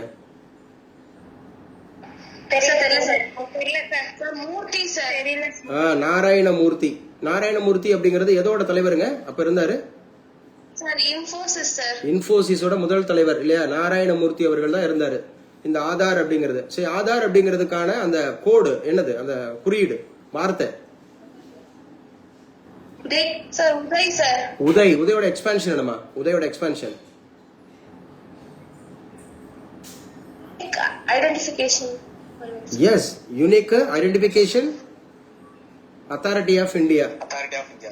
அத்தாரிட்டி ஆஃப் இந்தியா அதான் வந்து ஆதார் அப்படிங்கிறது. அப்ப எத்தனை இலக்கங்கள்? டிஜிட் கேட்டா 12 பாருங்க. 9 இந்தியாவில் முதலில் கேஸ் சிலிண்டர் ஏடிஎம் கொண்டு வரப்பட்ட குருகிராம். இந்த குருகிராம் எந்த மாநிலத்தில் உள்ளது? ஹரியானால இருக்கு. ஏடிஎம் எப்படி நம்ம பயன்படுத்துறோம்? எதுக்கு சார்? அமௌண்ட் எடுக்கிறதுக்கு. அது மாதிரி சிலிண்டர் எடுக்கிறதுக்கு பயன்படுத்தியிருக்காங்க. குருகிராம் அப்படிங்கிறது ஹரியானா. ஹரியானா அப்படிங்கிறது வந்து பாத்தீங்க அப்படின்னு சொன்னா ஹரியானால இருந்து டெல்லியோட முதலமைச்சரா இருக்கிறது யாருப்பா? ஹரியானால இருந்து டெல்லியோட முதலமைச்சர் ரேகா குப்தா இருக்கிறாங்க. ஹரியானா அப்படிங்கறத ஞாபகம் வச்சுங்க. சரியா? ரைட். அடுத்து சென்னை மாகாணத்தில் தமிழை தாய்மொழியாக கொண்ட முதல்வர் அப்படின்னா சுப்பராயன். சுப்பராயன் எந்த ஊர்ல இருந்து தேர்ந்தெடுக்கப்பட்டாருன்னு பார்த்தோம்? சேலம். சேலம்ல இருந்து. சேலத்துல இருந்து மட்டும் எத்தனை பேர்னு பார்த்தோம்? 3 பேர். சேலத்து மாங்கனி யாரு? ராஜாஜியா? ராஜாஜி, சுப்பராயன் பிளஸ் எடப்பாடி பழனிசாமி அவர்கள் அப்படிங்கறது ஞாபகம் வச்சுக்கணும். எடப்பாடி பழனிசாமி அவர்கள் மக்களால் தேர்ந்தெடுக்கப்பட்டாரா? நோ. மக்களால் தேர்ந்தெடுக்கப்பட்ட முதலமைச்சர் யாரு? அவங்க பீரியட்ல செல்வி ஜெயலலிதா அம்மையார் அப்படிங்கிறவங்க இருந்தாங்க. அதை கண்டினியூ பண்ணிக்கிட்டாங்க இல்லையா? ரைட். 11 இந்தியாவின் பார்லிமெண்ட்டுக்கு முதலில் தேர்ந்தெடுக்கப்பட்ட முதல் பெண் எம்பி அப்படின்னாவே ராதாபாய் எடுத்துக்கணும். ஃபர்ஸ்ட் விமன் எம்பி அப்படிங்கிறவங்க யாரு சார் அப்படின்னா ராதாபாய். அவங்கள எடுத்துக்கணும். அதே மாதிரி 12 பாருங்க. 2026, 2027 நிதியாண்டுக்கான மத்திய பட்ஜெட் தொகை மொத்தம் 53.4 லட்சம் கோடி. 47 லட்சம் கோடி. யாருங்க இந்த நிதி அந்த மாதிரி இருக்கக்கூடிய மத்திய பட்ஜெட்டை கொடுத்தது யாரு? Finance minister Nirmala Sitharaman. நிர்மலா சீதாராமன் தங்களுடைய பட்ஜெட் உரையை எவ்வளவு நேரத்தில் நிகழ்த்தினாங்க? எல்லாரும் கத்திரினா கேட்காது. அண்ணாமலை சொல்லுப்பா, கரெக்டா சொல்லுப்பா. 85 சார். 85 என்னது? 85 மினிட்ஸ் சார். அப்படி சொல்லணும். 85 செகண்ட்ஸ் இருக்கு, 85 ஹவர்ஸ் இருக்கு, 85 டேஸ் இருக்கு, 85 மினிட்ஸ். சார் இவங்க எத்தனையாவது முறையா அது வந்து பாத்தீங்க அதனால அந்த பட்ஜெட்டை தாக்கல் பண்ணாங்க? 53 சார். 53 9வது முறை. இந்த பட்ஜெட் அப்படிங்கிறதுக்கான ஆர்டிகிள் என்ன? 112. சோ இதோட கான்ஸ்டிடியூஷன் நேம் என்ன? Annual financial statement. இந்தியாவுக்கான முதல் பட்ஜெட்டை கொடுத்தது யாரு? சண்முகம் செட்டியார். தமிழ்நாட்டுக்கு Kathiresan Chettiar. So what is a favorable budget? What is unfavorable budget? Anyone? Would you explain? Sir deficit இல்லாம இருந்துச்சுன்னா ஃபேவரபிள் பட்ஜெட் சார். சரி. ரெவென்யூ அதிகமா இருக்கும், எக்ஸ்பென்ஸ் கம்மியா இருக்கணும் சார். இது எப்படி சொல்லிருக்கலாம் அப்படின்னு சொன்னா இன்னும் இதை எப்படி தெளிவா சொல்லலாம் அப்படின்னா ஃபேவரபிள் பட்ஜெட் அப்படின்னு சொன்னாவே ரெசிப்ட்ஸ் வந்து அதிகமா இருக்கும், எக்ஸ்பெண்டிச்சர் வந்து கம்மியா இருக்கும். அல்லது ரெவன்யூஸ் அதிகமாக இருக்கும், எக்ஸ்பெண்டிச்சர் வந்து கம்மியா இருக்கும். அது ஃபேவரபிள் பட்ஜெட். அன்ஃபேவரபிள் பட்ஜெட் அப்படின்னு சொன்னா பேமெண்ட்ஸ் அதிகமாக இருக்கும், எக்ஸ்பெண்டிச்சர். அதே மாதிரி அந்த ரெவன்யூ அப்படிங்கிற வருமானம் அப்படிங்கிறது கம்மியா இருக்கும். அது அன்ஃபேவரபிள் பட்ஜெட் அப்படிங்கிறது. இதான் டெபிசிட் சொல்றோம். இந்த unfavourable budget it is also known as deficit budget. கிளியராமா? Yes sir. அப்ப மத்திய பட்ஜெட்டோட தொகை அப்படிங்கிறது 53.47 லட்சம் கோடி அப்படிங்கறத ஞாபகம் வச்சுக்கணும். பட்ஜெட் அப்படிங்கறத ஞாபகம் வச்சுக்கணும். சோ பாராளுமன்றத்துல எத்தனை அந்த கூட்டம் நடைபெறும்? 3 கூட்டங்கள் சார். 3 கூட்டம். அதுக்கு என்ன ஷார்ட்கட் சொல்லி கொடுத்திருக்கோம்? BMW என்னப்பா? Budget monsoon winter sir. Budget monsoon winter அப்படிங்கிறது. அதே BMW அப்படிங்கறத வேறு விதமா எப்படி அசோசியேட் பண்ணிக்கலாம்னு சொல்லியிருக்கேன். டென்யூரை பொறுத்தவரை இந்த பட்ஜெட் வந்து பெருசா இருக்கும் சார். பிக் ஸ்மால் அப்புறம் வீக் சார். பிக் ஸ்மால் கிடையாது, big medium small. Big medium small sir. Big medium small. So 13வது கேள்வி வாசிமா. மேற்காசிய நிலைமையை கண்காணிக்க மத்திய யாருடைய தலைமையில் கண்காணிப்பு குழுவை நியமித்துள்ளது? பாருங்க, இப்ப மேற்காசிய அப்படிங்கிற ஒரு போர் நடந்துட்டு இருக்கு. வெஸ்ட் ஏசியா அப்படிங்கிறது நடந்துட்டு இருக்கு. இன்னைக்கு நிறைய பாதிப்பை ஏற்படுத்திட்டு இருக்கு. அதுல யாரோட தலைமையில அப்படிங்கறது ஹூ அப்படிங்கறது வந்து பிரசைட் ஓவர் அப்படிங்கறது இந்த ஒரு கண்காணிப்பு குழு அப்படிங்கறது அந்த விஜிலன்ஸ் கமிஷன் உருவாக்கி இருக்காங்க. ஒரு மானிட்டர் கமிஷன் உருவாக்கி இருக்காங்க. அது யாருன்னு கேட்டா ராஜ்நாத் சிங் அப்படிங்கிற நம்முடைய defence minister. am I right? Defence minister தானே ராஜ்நாத் சிங்? அவருடைய பீரியட். சரி, ஓகே. சோ சொல்லுங்க பாப்போம், ஈரானோட தலைநகர் என்ன? தெஹ்ரான். ஈரானுடைய அதிபர் யாரு? Masoud Pezeshkian. சோ ஈரானுக்கும் எந்த நாட்டுக்கும் இடையில அந்த ஹோர்மூஸ் அப்படிங்கிற ஒரு ஸ்ட்ரைட் வருது? ஓமனுக்கு. ஈரானுக்கும் ஓமனுக்கும். அந்த ஈரானுடைய தலைமை மதகுரு யாரு? முஸ்தபா கமேனி. 14வது கேள்வி பாருங்க. அமெரிக்காவும் இஸ்ரேலும் எந்த நாட்டின் மீது பிப்ரவரி 28 போர் தொடுத்தனர் அப்படின்னா ஈரான். பிப்ரவரி 28 அப்படிங்கிறது நம்ம நாட்டுல என்ன முக்கியமான ஒரு நாள்? நேஷனல் சயின்ஸ் டே பார்க்கிறோம். National science day. வாக்காளர் உதவி எண் 1950. சோ வாக்காளர் உதவி எண் 1950 கொடுக்கப்பட்டதனுடைய நோக்கம் என்ன? ஏன்னா அந்த வருஷம் ஸ்டார்ட் பண்ணிருப்பாங்க சார். இருங்க ஒரு நிமிஷம் இருங்க, வேற யாரோ ஒரு பையன் பேசுறாரு. கைவெளி வாய்ப்பு கொடுப்போம், பேசுவா. Sir Manikandan sir. மணிகண்டன் பேசுங்க சார். அந்த வருஷம் தான் சார் கான்ஸ்டிடியூஷன் உருவாச்சு. அந்த வருஷம் தான் கான்ஸ்டிடியூஷன் உருவாச்சா? அது இல்ல, சரி ஓகே, அது உருவாச்சு, ரைட்டு. 1950 ஜனவரி 26 நம்ம வந்து கேம் டு ஃபோர்ஸ், இந்திய அரசியலமைப்பு சட்டம் நடைமுறைக்கு வந்தது. ஆனா அது அல்ல இதோட நோக்கம், வாக்காளர் உதவி எண். சரி கைவெளி ஏதோ சொன்னீங்க, சொல்லுங்கப்பா. சார் வாக்காளர் தினம் sir John 25 John 25 exactly correct. John 25 1950 அப்படிங்கிறப்ப வாக்காளர் அப்படிங்கிற தினம், ஓட்டர்ஸ் டே. அப்ப வாக்காளர்களுக்கு உதவி கொடுக்கறது 1950 அப்படிங்கறத ஞாபகம் வச்சுக்கலாம். யாரு சொல்லுவா 1920? ஏகப்பட்ட விஷயம் நம்ம வந்து அசோசியேட் பண்ணிருக்கோம் 1920ல. சொல்லுங்க பாப்போம். சரி 1920ங்கிறது நான் கோஆபரேஷன் மூவ்மெண்ட் வேற. 1920 அப்படிங்கிற நான் கோஆபரேஷன் மூவ்மெண்ட் இருக்கு. பிளஸ் வந்து பாத்தீங்கன்னா கிளாஃபத் மூவ்மெண்ட் இருக்கு. அதோடு கூட வந்து பாத்தீங்க அப்படின்னு சொன்னா நம்மளுடைய முதல் உலக போர் அப்படிங்கறது முடிவுக்கு வந்துச்சுல 1918ல. 1919 அப்படிங்கிறது எஸ், அது வந்து 1919. பாருங்க, தமிழ்நாடு பட்டியலின ஆணையத்தின் தலைவராக இருந்து சமீபத்தில் இயற்கை எய்தியவர் யார்? ஷெட்யூல் கமிஷன் எஸ்சி அந்த ஆணையத்தினுடைய தலைவராக இருந்துட்டு இப்ப ரீசெண்டா யாரு சார் பாஸ்ட் அவே அப்படின்னு கேட்டா நீதிபதி தமிழ்வாணன் அப்படிங்கிறவரை ஞாபகம் வச்சோம். ஜஸ்டிஸ் தமிழ்வாணன் அவர் இருந்திருக்கார்.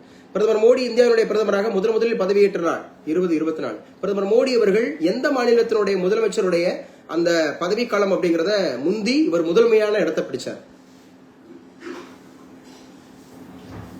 சிக்கிம்ல ரொம்ப நாள் இருந்தாங்க சார். பிரேம் சிங்.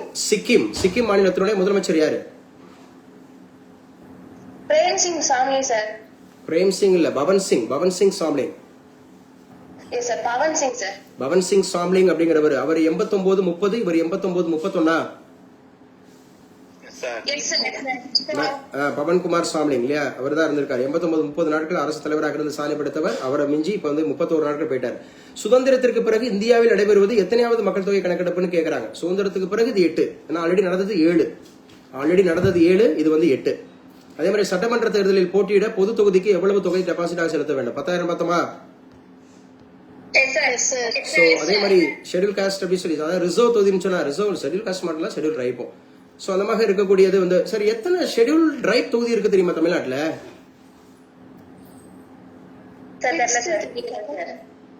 நீங்க கன்ஃபார்ம் பண்ணி சொல்றீங்க. ஷெட்யூல் காஸ்ட் எத்தனை இருக்கு, ஷெட்யூல் ட்ரைப் எத்தனை இருக்கு, மொத்தத்துல ரிசர்வ் தொகுதி எத்தனை இருக்குன்னு சொல்லிக்கணும். ரைட். 2 தொகுதியில் போட்டியிட்ட வேட்பாளர் 2லும் வெற்றி பெற்றால் எத்தனை நாட்களுக்கு ஒரு தொகுதி வெற்றியை ராஜினாமா செய்ய வேண்டும்னா 10 நாளைக்குள்ள ராஜினாமா பண்ணணும். அடுத்து எத்தனை மாசத்துக்குள்ள தேர்தல் நடத்தப்படணும்? 6 மாசத்துக்குள்ள தேர்தல் நடத்தப்பட வேண்டும் அப்படின்னு சொல்றாங்க. சமீபத்துல யார் அப்படி 2 தொகுதியில் நிக்க போறா? ஒரு முக்கியமான ஒரு தலைவர், டிவிகே.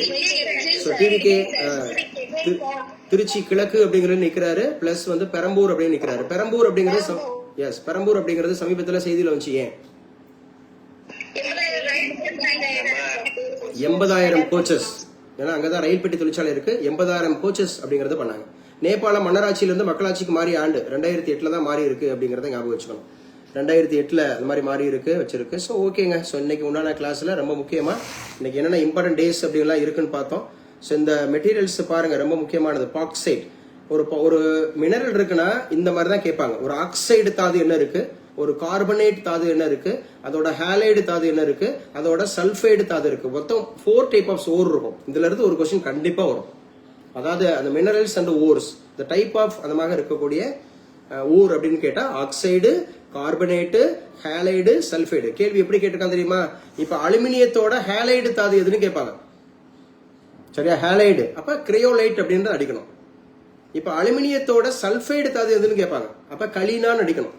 சில நேரம் CaCO3 அது என்னன்னு கேட்டுருவாங்க. அதான் கால்சியம் கார்பனேட், அதாவது மார்பிள் அப்படின்னு சொல்றோம்ல. மார்பிள் எங்கம்மா பயன்படுத்தப்படுது? சார் டைல்ஸ் தரையில கன்ஸ்ட்ரக்ஷனுக்கு சார். ஃப்ளோரிங் அப்படி சொல்றோம். ஃப்ளோரிங்க்கு பயன்படுது இப்படி சொல்லலாம்லப்பா? Yes sir. பாருங்க, ஆளுமை ஹார்மோன்னாவே தைராய்டு அப்படி சொல்றாங்க. தைராய்டு சுரப்பில என்ன ஹார்மோன் சுரக்குது அப்படின்னா ஸோ அயோடோ தைரோனின், அதான் T3ன்னு சொல்லுவோம். அதே மாதிரி T4 அப்படின்னு சொல்லுவோம். அல்லது இதுக்கு பேரு தைராக்சின் அப்படின்னு கூட சொல்லலாம். தைராக்சின் ஹார்மோனை படிக நிலையில் பிரித்தவர் யார்? எட்வர்டு ஹென்டல். ஸோ இதெல்லாம் முக்கியமான கொஸ்டின்ஸ், அப்புறம் பார்க்கலாம். ஸோ இன்னைக்கு கிளாஸ் அப்படிங்கிறது நம்ம 11 வரைக்கும் சொல்லியிருந்தோம். 9 o'clockல இருந்து 11 வரைக்கும் சொல்லியிருந்தோம். ஸோ ஆல்ரெடி நம்ம 8 to 10 சொல்லியிருந்தோம். ஸோ நல்லா படிச்சிருங்கப்பா. இன்னைக்கு நடத்தினதெல்லாம் நல்லா படிச்சிருங்க. கிளாஸ்ல மேம் நடத்தின தமிழ் 10ஆம் வகுப்பு முடிஞ்சிருச்சு, 9ஆம் வகுப்பு முடிஞ்சிருச்சு. அடுத்து நம்ம 8ஆம் வகுப்பு அப்படிங்கிறது நம்ம வந்துட்டு இருக்கோம். ஸோ 8ஆம் வகுப்பு தமிழும் மேத்தமெட்டிக்ஸ் வச்சு தான் டிசைடிங் ஃபேக்டர். யாரும் எதுவும் பேசணுமா? யாரும் பேசுறீங்க? ஸோ தமிழ் அண்ட் மேத்தமெட்டிக்ஸ் வந்து டிசைடிங் ஃபேக்டரா இருக்கனால டிஎன்பிஎஸ்சி படிக்கிறவங்க அதை வச்சு உள்ள வரணும். அதே போல மற்ற எக்ஸாம்ஸ் படிக்கிறவங்க ஜென்ரல் நாலேஜ் அப்படிங்கறத நல்லா இம்ப்ரூவ் பண்ணுங்க. கரண்ட் அஃபேர்ஸ் அப்படிங்கறத நல்லா இம்ப்ரூவ் பண்ணுங்க. அந்த மாதிரி இருக்கிற விஷயங்களை நீங்க இம்ப்ரூவ் பண்ணாதான் அந்த மாதிரி. சரி, இன்னைக்கு நடத்தினால யாருக்கா டவுட்ஸ் இருக்கா? ஏதாவது கூடுதல் விஷயங்கள் கேட்கணுமா? இல்ல ஏதாவது எனக்கு இதுல டவுட்ஸ் இருக்கு சார் அப்படின்னு யாராவது இருக்கீங்களா? Yes sir, no? No sir. எல்லாமே கிளியர், எல்லாமே கிளியர். சந்தியா சார். சந்தியா பேசுமா? சார் அந்த 10 days பார்த்தோம்ல சார், voting வந்து சார் 2 தொகுதியில நின்னா வந்து 10 daysக்குள்ள வந்து ஆஃப்டர், ஆமா, வின்னிங் அறிவிச்சதுக்கு அப்புறம், ஆஃப்டர் வின்னிங் அறிவிச்சதுக்கு அப்புறம், ஆமா சார். ஆனா அது வந்து 14 அப்படிங்கிற மாதிரி நான் ஒரு இடத்துல பார்த்தேன் சார். அதை எனக்கு அனுப்பிச்சு கொடுங்க, அந்த சோர்ஸ் அனுப்பிச்சு கொடுங்க, எங்க பாத்தீங்கன்னு. எஸ் சார், நான் எஸ் சார் சோர்ஸ் அனுப்பிச்சு கொடுங்க. 14 daysக்குள்ள கொடுக்கணும் அப்படிங்கிற மாதிரி இருந்தா அனுப்பிச்சு கொடுங்க. சரி, இவங்க வந்து ஒரு கேள்வி வச்சிருக்காங்க சந்தியா. உங்களுக்கு தெரிஞ்ச 14 பூரா நீங்க வந்து ரீகலெக்ட் பண்ணுங்க. 14 தெரிஞ்சவங்க. Sir article 14 sir. ஆர்டிகல் 14 அப்படிங்கிறது சட்டத்தின் முன் அனைவரும் சமம். ஆர்டிகல் 14ன்றது சட்டத்தின் முன் அனைவரும் சமம். ஓகே, 14.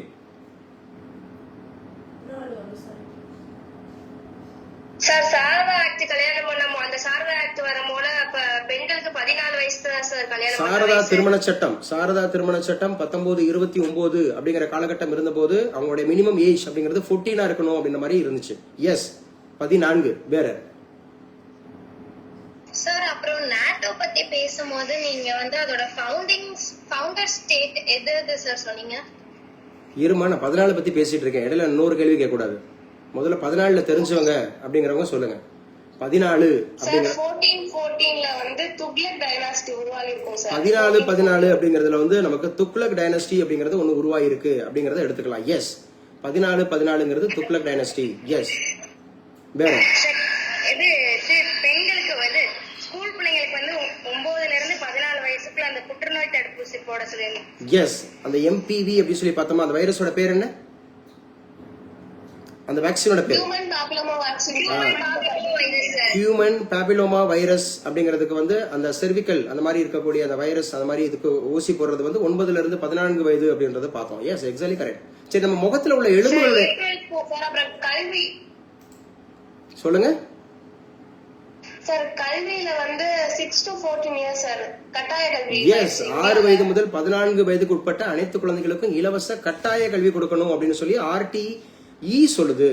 86வது சட்டத்திருத்தம் சொல்லுது. 2002 சொல்லுது. ஃபண்டமெண்டல் ரைட்ஸ் 21 சொல்லுது. DPSP 45 சொல்லுது. ஃபண்டமெண்டல் டியூட்டிஸ் 51K சொல்லுது. குட், கங்க்ராட்ஸ்மா. 6 to 14. எஸ், வேற 14 ஏப்ரல் 14 அப்படிங்கிறது வந்து டாக்டர் B.R. அம்பேத்கர் அவர்களுடைய பிறந்த நாள். Super, congrats. வேற சார் 1514ல தான் சார் யூரோப்பியன்ல ஹங்கர் வார் ஸ்ட்ரைக் அந்த கான்ஃப்ளிக்ட் நடந்துச்சு. ஹங்கர் வார் ஸ்ட்ரைக் அப்படிங்கிறது யூரோப்பியன்ல நடந்தது. என்னமா சொல்றீங்க? 1414ல தான் சார் யூரோப்பியன் ஹங்கர் வார் நடந்துச்சு. யூரோப்பியன் ஹங்கர் வார், பட்டினி போராட்டம் அப்படிங்கிறது யூரோப்ல நடந்தது 1414. Exactly correct. வேற சார் நவம்பர் 7 வந்து children's day sir. So November 14 அப்படிங்கிறது வந்து சில்ட்ரன்ஸ் டே. சோ நம்முடைய ஜவஹர்லால் நேரு அவர்களுடைய பிறந்த நாள் இருக்கு. So super. வேற சார் 7th அமெண்ட்மென்ட்க்கு முன்னாடி வந்து 14 ஸ்டேட் தான் சார் இருக்கும். அதுக்கப்புறம் நல்லா ஞாபகம் வச்சுங்க. அந்த 7வது சட்ட திருத்தம் அப்படிங்கறத 1956 அப்படிங்கறதுல மொழி வாரியாக உருவாக்கப்பட்ட முதல் மாநிலங்களின் எண்ணிக்கை 14. மொழி வாரியாக உருவாக்கப்பட்ட முதல் மாநிலங்களோட எண்ணிக்கை 14 அப்படிங்கறத ஞாபகம் வச்சுக்கலாம். கங்க்ராட்ஸ்மா. வேற சார் நைட்ரஜனோட மாஸ் நம்பர் 14. சோ நைட்ரஜன் அப்படிங்கறதுனுடைய மாஸ் நம்பர் அப்படிங்கிறது 14 அப்படின்னு சொல்றாங்க. கங்க்ராட்ஸ்மா. Okay, good. சார் கார்பனோட ஐசோடோப்போட ஃபார்மும் வந்து C14 தான் sir. C14.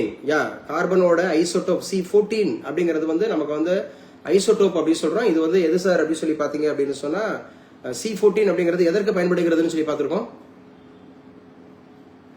Sir carbon dating sir. Dating, carbon dating அப்படிங்கிற டென்ட்ராலஜி, கார்பன் டேட்டிங் அப்படிங்கிற ஒரு டென்ட்ராலஜி அப்படிங்கிறதுக்கு பயன்படுகிறது அப்படி சொல்லி பாத்துக்கிறோம். எஸ். அதுக்கப்புறம் நம்ம பயாலஜில நீங்க படிச்ச 1969ல 14 மேஜர் பேங்க்ஸ் வந்திருக்கு சார். சூப்பர் அபிநயா, கங்க்ராட்ஸ்மா. 1969ல 14 மேஜர் முக்கியமான வங்கிகள் அப்படிங்கிறது ஃபர்ஸ்ட் டைம் அப்படிங்கிறது நாட்டுடைமையாக்கப்பட்டது, நேஷனலைஸ்டு பண்ணது இந்த வருஷம் தாங்க. 1969ல 14 வங்கிகள். பாருங்க நம்மளால எவ்வளவு யோசிக்க முடியுது பாத்தீங்களா, வெறும் 14ன்றது only 14. இதுதான் வந்து பாத்தீங்கன்னா இந்த எக்ஸலன்சி. இதை இப்படி படிச்சாதான் இதான் வந்து பாத்தீங்கன்னா டைவர்ஜென்ட் திங்கிங். இந்த நாலேஜ் தான் போட்டித் தேர்வுக்கு தேவை. சும்மா வாட் இஸ் வாட், வெறும் புத்தக புழு, சும்மா நார்மலா டீச்சர்ஸ் இதை வளர்ந்துக்கணும். எனக்கு தெரிஞ்சு இதை டீச்சர்ஸ் பார்க்கணும். டீச்சர்ஸ் இப்படிலாம் சொல்லி கொடுக்கணும். ஒரு தமிழ் ஆசிரியர் வெறும் தமிழ் மட்டும் தான் அப்படின்னு இருக்கக்கூடாது. ஒரு இங்கிலீஷ் டீச்சர் இங்கிலீஷ் மட்டும் தான் இருக்கக்கூடாது. நமக்கு தெரிஞ்ச எண்கள் இப்ப இருக்கு 14 சொல்லலாம். இங்கிலீஷ் அப்படிங்கிறதுல 14 அப்படின்னாவே சானட், 14 அப்படின்னாவே சானட் அப்படின்னு எடுத்துக்கலாம். சரியா? அதே மாதிரி பயாலஜி டீச்சர் 14 அப்படின்னாவே முகத்துல உள்ள எலும்புகளோட எண்ணிக்கை 14. நம்ம முகத்துல இருக்கக்கூடிய அந்த மாதிரி எலும்புகள் போன்ஸ் எவ்வளவு இருக்கு அப்படின்னு கேட்டா 14 அப்படிங்கிற மாதிரி எடுத்துக்கலாம். இந்த மாதிரி அசோசியேட் பண்ணி படிக்கணும். நம்ம எக்கனாமிக்ஸ் பார்த்திருக்கோம், ஹிஸ்டரி பார்த்திருக்கோம், பாலிட்டி பார்த்திருக்கோம், ஈனம் பார்த்திருக்கோம், சயின்ஸ் பார்த்திருக்கோம். இந்த மாதிரி ஒவ்வொன்றையும் நம்ம செலக்டிவா படிச்சுட்டு போகும்போது தான் அந்த மாதிரி இருக்கிறது. ஓகேமா? ஸோ இப்படி படிங்க, நல்லா படிங்க, திரும்ப திரும்ப படிச்சு. யாருமா? சார் நவம்பர் 14 அன்னைக்கே தான் சார் வேர்ல்டு டயபெட்டிக் டேயும் சார். ஸோ வேர்ல்டு டயபெட்டிக், உலக அந்த மாதிரி இருக்கக்கூடிய சர்க்கரை நோய் தினம் அப்படிங்கறத சொல்றாங்க. நம்முடைய ஜவஹர்லால் நேரு அவர்கள் பிறந்த நாள் அப்படிங்கறது நவம்பர் 14 அன்னைக்கு தான் சொல்றாங்க. ஸோ கன்ஃபார்ம் பண்ணிக்கலாம். ஸோ கன்ஃபார்ம் பண்ணி சார் அப்புறம் வந்து ஹிஸ்டரியில வந்து 1414ல இருந்து 1421ல தான் இந்த சையத் கசீர் கான் அவர் ரூல் பண்ணிருப்பார் சார் டெல்லியில. கிசர் கான் எஸ். அந்த கிசர் கான் அப்படிங்கிறவர் வந்து சையது வம்சத்துல. எஸ், கிசர் கான் அப்படிங்கிறது அந்த கிசிர் கான் அப்படின்னு சொல்லுவோம் இல்லையா, 1421 இல்ல. ஓகேமா, கங்க்ராட்ஸ். ஸோ இந்த மாதிரி 14 வரக்கூடிய 14 வந்து சார் பார்ட் 14 வந்து சிவில் சர்வீசஸ் சார். நம்ம பார்ட் சொல்லலாம், ஆர்டிகிள்ஸ் சொல்லலாம், ஏதோ ஒரு 14ல இயர். ஓகேமா, கங்க்ராட்ஸ்மா, கங்க்ராட்ஸ். Okay fine. ஸோ இந்த மாதிரி நல்லா படிச்சிருப்பீங்க. ஓகேப்பா, நல்லா படிச்சுங்க. என்னம்மா? சிலிக்கானோட அட்டாமிக் நம்பர் 14 சார். ஓகேமா, சிலிக்கானோட அட்டாமிக் நம்பர் 14. அதே மாதிரி நைட்ரஜனோட மாஸ் நம்பர் வந்து 14. அந்த மாதிரி ஞாபகம் வச்சுங்க. சிலிக்கான் அப்படிங்கறதோட அட்டாமிக் நம்பர் அப்படிங்கிறது 14, நைட்ரஜனோட மாஸ் நம்பர் அப்படிங்கிறது 14. இந்த மாதிரி ஞாபகம் வச்சுங்க. ஸோ ரொம்ப முக்கியங்க, இதெல்லாம் நல்லா படிச்சுங்க. ஸோ கிளாஸஸ் அப்படிங்கிறது வந்து ஸோ அடுத்து நம்ம வந்து இப்போ முடிச்சுக்கலாம். ஸோ இது இன்னைக்கு தான் நான் ஃபர்ஸ்ட் கிளாஸ் அட்டன் பண்ணியிருக்கேன் அப்படின்னு சொல்ல. வெளியில இருந்து யாரும் இருக்கீங்களா? நம்ம அகாடமியில படிக்காதவங்க, இல்லை அசிஸ்டன்ட் ப்ரொஃபஸர் உள்ளவங்களா இருக்கலாம், இல்லை PGTRBக்கு படிக்கிறவங்களா இருக்கலாம், யாரும் ஒரு டீச்சரா இருக்கலாம். இல்லை சார் எனக்கு லிங்க் அனுப்பிச்சு கொடுத்தாங்க, இப்போதான் நான் வந்திருக்கேன் உள்ள இருக்கிறவங்க, அப்படி யாரும் இருக்கீங்களா உள்ள? Nobody is there. Nobody is there. Only from நம்ம அகாடமியில படிக்கிற UPSC, TNPSC, TET, TRB படிக்கக்கூடியவங்க தான் உள்ள இருக்கீங்க. வேற யாரும் அவுட்சைடர்ஸ் யாரும் வெளியில இருந்து இல்லை. எல்லாருமே உள்ள இருக்கிறவங்க தான் இல்லையா? ஸோ நல்லா படிச்சிருங்கப்பா. இதுல யாரு இந்த உமாங்கிற பேர்ல இருக்கிறது யாரு?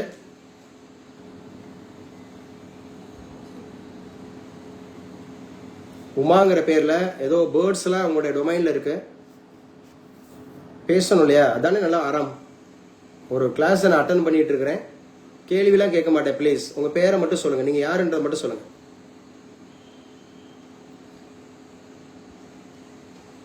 இதுதான் வந்து அந்த நெகட்டிவ் அந்த மாதிரி இருக்கக்கூடிய விஷயம். ஒரு உள்ள இருக்கிறோம், உமாங்கிற பேர்ல உள்ள யாரோ இருக்கிறோம். இந்த அது பேசிட்டு இருக்கும் போல ஹரிணின்றவங்க லெஃப்ட், நம்மளை கேட்டுருவாங்களோ அப்படின்னு சொல்லி. இது தப்புங்க. அது சார் அவங்க கூட உங்க ஃப்ரெண்ட் லிங்க் அனுப்பி நினைக்கிறேன் ஜாயின் பண்ணின்னு சொன்னாங்கல்ல ஒரு தமிழ். அவங்களாமா? அவங்க ஏதாவது பேசாம ஓடுறேன், இன்னும் அமைதியா இருக்காங்க பாருங்க. அவங்க எல்லாம் நல்லா பேசுனாங்களே, பேசியிருக்கலாமே. அதே மாதிரி தான் ஹரிணின்றவங்க லெஃப்ட். இது தப்புங்க. அது ஒரு விஷயத்துல தன்னை இன்ட்ரோடியூஸ் பண்றீங்களா, என்ன தப்பு என்ன இருக்கு? ஒரு விஷயம் நம்ம இவ்வளவு நேரம் அட்டன் பண்ணியிருக்கோம், நமக்கு யூஸ்ஃபுல்லா இருக்கு. ஜோஸ்பின் மேம் நீங்க எப்படி ஃபீல் பண்றீங்க? அஸ் அ டீச்சரா நீங்க சொல்லுங்க, எங்களுக்கு சொல்லுங்க, இந்த தம்பிங்களுக்கு தங்கச்சிங்களுக்கு சொல்லுங்க. அஸ் அ டீச்சரா நீங்க எப்படி உணர்றீங்க இப்ப நான் பேசிட்டு இருக்கிறத பொறுத்து? பிளஸ் as a teacher நான் என்ன சொல்றேன் அப்படின்னா, கிளாஸ்ல இருக்கும்போது நம்ம அட்டென்டிவா இருக்கணும், தெரிஞ்சோ தெரியலையோ பதில் சொல்லணும். எஸ். இடையில பாதையில irresponsible போக கூடாது. எஸ் மேம், அதான் முக்கியம். எஸ். ஒருத்தங்க நம்ம ஒரு அகாடமிக்கு வர்றோம், உள்ள வந்து இந்த எட்டி பாக்குறது, அப்படியே உள்ள வந்து பாக்குறது, உடனே நமக்கு தேவையில்லைன்ற மாதிரி ஓடுறது. ஆனா அஸ் அ டீச்சர் நம்ம எல்லாமே நம்ம தெரிஞ்சுக்கிறது நல்லதானமோ? Yes sir. இன்னைக்கு ஒரு கவர்மெண்ட் ஹாலிடே இருக்கும், ஒன்று சும்மா வெறும் அப்படின்ற மாதிரி இருக்கக்கூடாது. ஓகே, அவங்க சொன்ன மாதிரி மேம் சொன்ன மாதிரி ப்ளீஸ் சொல்லுங்க மேம். நீங்க ஆக்சுவலா எனக்கு கிளாஸ் சார், நான் உங்களோட கிளாஸ் நீங்க லீவ்லயாவது அட்டென்ட் பண்ணணும் தான் நான் ஸ்கூல் கூட ஓ இன்னைக்கு ஸ்கூல் இன்னைக்கு கிளாஸ் இருக்கா சார், பட் நான் கேன்சல் பண்ணிட்டேன். ஓகே பரவாயில்ல மேம். எப்பவுமே என்னோட கிளாஸ் வந்து உங்களுக்கு வீடியோ கிடைச்சிரும், அதனால பரவாயில்ல அட்டன் பண்ணிக்கங்க. அது இந்த கிளாஸ் எல்லாம் மிஸ் பண்ணாதீங்க. நீங்க இந்த மாதிரி நீங்க டிஇட்லாம் பாருங்களேன், ஃபர்ஸ்ட் டேர்ம்ல நீங்க 100+ அடிக்கலாம். நம்ம ஒன்றும் இல்லை, இப்போ நம்ம பேசுறது கலெக்டிவாக வரும். இன்னொன்று நம்ம சப்ஜெக்ட்லாம் நடத்த போகிறோம். இப்போ ஈவினிங்லேருந்து இப்போ பிளான் பண்ணியாச்சு. இப்போ டிஇடியை பொறுத்தல ஸ்பெஷல் டிஇடி எழுத போகிறவங்க, இந்த ஜூலை 4 எழுத போகிறவங்களுக்கு பாருங்களேன், நீங்கள் எல்லாருமே நம்ம இதில் பாஸ், எல்லாருமே நம்ம அகாடமியில் பாஸ். ஏன்னா இவ்வளோ தூரம் நம்ம படிக்கும்போது அதெல்லாம் ஈஸி தான். எல்லாம் 50% தான் மார்க் கேட்குறான், ஒன்லி 75, 50% தான் மார்க் கேட்குறாங்க நமக்கு. அதுவும் ஷெட்யூல் காஸ்ட் அப்படி இருக்கவங்க அவங்களாம் 40% தான் கேட்குறாங்க. வெறும் 60 மார்க் எடுத்தால் போதும். அப்படிங்கிற போது இதெல்லாம் போகிற போக்கில் அடிச்சுட்டு போயிடலாம். நம்ம டிஇட்லாம் ஒரு மேட்டரே கிடையாது. நாம இன்னும் கொஞ்சம் எய்ம் பண்ணலாம், சொன்ன மாதிரி நல்ல நாலேஜ்ஃபுல்லாக அது மாதிரி எய்ம் பண்ணலாம். ஸோ மேம் சொன்னதை அப்சர்வ் பண்ணிக்கோங்கப்பா, அப்சர்வ் பண்ணுங்க. மேம் சொன்னதை அப்சர்வ் பண்ணிக்கோங்க எல்லாரும். ஸோ எப்பவுமே வந்து பார்த்தீங்க அப்படின்னு சொன்னால் நமக்கு தெரியுதோ தெரியலையோ ஆன்சர் பண்ணணும் ஒன்று. அதே மாதிரி நிறைய அட்டென்டிவாக இருக்கணும் 2. அதே மாதிரி ஒருத்தங்க இருந்து நம்ம இருக்கோம் அப்படின்னா இர்ரெஸ்பான்சிபிளாக இருக்கக்கூடாது, இன்கிராட்டிடியூடாக இருக்கக்கூடாது. அதே மாதிரி நம்ம பயன்படுறோமா அவங்களுக்கு வந்து ஒரு கிராட்டிடியூடாக இருக்கணும். அதே மாதிரி ரொம்ப முக்கியமானது, எனக்கு தெரிஞ்ச மட்டும் நான் கேட்டுக்குவேன். இப்போ நம்ம கேட்ட விஷயம் கூட பாருங்களேன், ஒரு விஷயத்த பேசுகிறோம், அந்த மாதிரி கேட்கும்போது ஏதோ பேசிட்டு இருந்தீங்க ஜாகிரபி ஹிஸ்ட்ரின்ற மாதிரி இல்லாமல் எனக்கு உபயோகமாக இருக்குது, ஆமாம் நான் டீச்சரு, எனக்கு பயன்படுது, எல்லாமே பயன்படுது, நான் கண்டிப்பாக கற்றுக்குவேன் அப்படின்னு சொல்லிட்டு பண்ணுறது அப்படிங்கிறது நல்லது அப்படின்னு சொல்லக்கூடியது. Okay, thank you so much. வேற யாருக்காவது இன்னைக்கு கிளாஸில் ஏதாவது டவுட்ஸ் இருக்கா? சார் மையமே சார். மையமே பேசுங்கப்பா. சார் நீங்க நாட்டோட ஃபவுண்டிங் ஸ்டேட்ஸ் வந்து 2 ஸ்டேட் சொன்னீங்கல்ல சார்? ஆமாம்மா. ஆனா அதுல வந்து 12 ஃபவுண்டிங் மெம்பர்ஸ்னு நான் படிச்ச ஞாபகம் சார். ஆமா, அதுல முக்கியமா வந்து பாத்தீங்கன்னா 32 பேர் இருப்பாங்க. அத 32 30+2ன்னு பிரிப்பாங்க. அதை சைன் பண்ண அன்னைக்குப்பா நான் சொல்றது ஏப்ரல் 4 1949 அன்னைக்கு. Yes sir. இந்த 32 நாடுகள் சொன்னல, ஃபவுண்டிங் மெம்பர்ஸ் வந்து 32 நாடுகள். நம்ம கட்டாக போகுது கிளாஸ், ஏன்னா இதுல சார்ஜே போடாம இருந்திருக்கிறாங்க. சரியா? நான் பேசுற வரைக்கும் இருக்கிற வரைக்கும், இந்த சார்ஜ் இருக்கிற வரைக்கும் பேசிடுறேன். மொத்தம் 32ங்க ஃபவுண்டிங் மெம்பர். அதுல 30 பேர் யூரோப்ல இருந்து, 2 பேர் வந்து பாத்தீங்கன்னா நார்த் அமெரிக்கால இருந்து. உள்வாங்குறீங்களா? Yes sir. எஸ். அதுல நான் சொன்னது, நான் முக்கியமா 2 நாடுகள் சொன்னேன். என்ன பேரு? ஒன்னு டென்மார்க், இன்னொன்னு என்ன நான் எழுதல சார். எழுதுனவங்க கனடா சார். கனடா. இப்ப புரிஞ்சிருச்சா? டென்மார்க் அண்ட் கனடா புரிஞ்சுட்டீங்களாப்பா? புரியுது சார். அவங்க 2 பேர் தான். ஸோ இந்த இடத்துல நம்ம புரிஞ்சுக்கிறோம். ஸோ ஓவரால் அப்படிங்கிறது இதுல எந்தெந்த நாடுகள் வருது அப்படிங்கறத நம்ம பாத்துக்கிறோம். சரியா? இதுல எந்தெந்த நாடுகள் அப்படிங்கறது ஒட்டுமொத்தமா இப்ப யார சேர்க்கணும்னு சொல்லிட்டு முடிவு பண்ணாங்க வச்சாங்க, இதெல்லாம் நீங்க வந்து அப்டேட் பண்ணுங்க. அப்டேட் பண்ணிட்டு மெய்யமேட்டு நெக்ஸ்ட் கிளாஸ்ல நான் கேட்கறேன். தற்போதுள்ள உறுப்பு நாடுகள் என்ன, இப்போ நேட்டோவோட தற்போதைய பங்களிப்பு என்ன, அவங்க யார வந்து ஏத்துக்கணும்னு நினைக்கிறாங்க, ஸோ அந்த மாதிரி இருக்கிற விஷயங்கள்லாம் கேட்போம். அவங்களுடைய மோட்டோ என்ன அப்படிங்கறத பார்க்கலாம். ஸோ அல்பேனியா இருக்கு, கனடா இருக்கு, குரோட்டியா இருக்கு, செக் குடியரசு இருக்கு, டென்மார்க் இருக்கு, எஸ்டோனியா இருக்கு, பின்லாந்து இருக்கு, பிரான்ஸ் இருக்கு, ஜெர்மனி இருக்கு, கிரீஸ் இருக்கு, ஹங்கேரி இருக்கு, ஐலாந்து இருக்கு, இட்டாலி. நம்ம இருக்கமா? சும்மா ஒரு ஜெனரலா கேட்டுக்கிறேன். இல்ல சார், நம்ம கிடையாது சார். எஸ், யுனைடெட் ஸ்டேட்ஸ் இருக்கு, யுனைடெட் கிங்டம் இருக்கு, டர்க்கி இருக்கு, ஸ்வீடன் இருக்கு, ஸ்பெயின் இருக்கு. ஸோ இந்த நாடுகளோட பேர்லாம் தெரிஞ்சு வச்சுங்க. ஓகேவா? ஸோ நெக்ஸ்ட் கிளாஸ் அப்படிங்கறத நம்ம இன்னும் ஃபுல் ஃபிளஜ்டா வந்து நம்ம அப்டேட் பண்ணுவோம். ஸோ என்னென்ன பண்ணியிருக்காங்க வச்சிருக்காங்க அப்படின்னு சொல்லிட்டு. ஓகேமா, தேங்க்யூமா, தேங்க்யூ ஸோ மச். இப்போ இன்னைக்கு ஒரு டெஸ்ட் வச்சுக்கலாமா ஈவினிங்? Okay sir. இன்னைக்கு ஈவினிங் சொல்லுங்க பாப்போம். ஆப்டிடியூட்ல ரீசனிங்ல நடத்திட்டு இன்னும் டெஸ்ட் வைக்காம இருக்கா?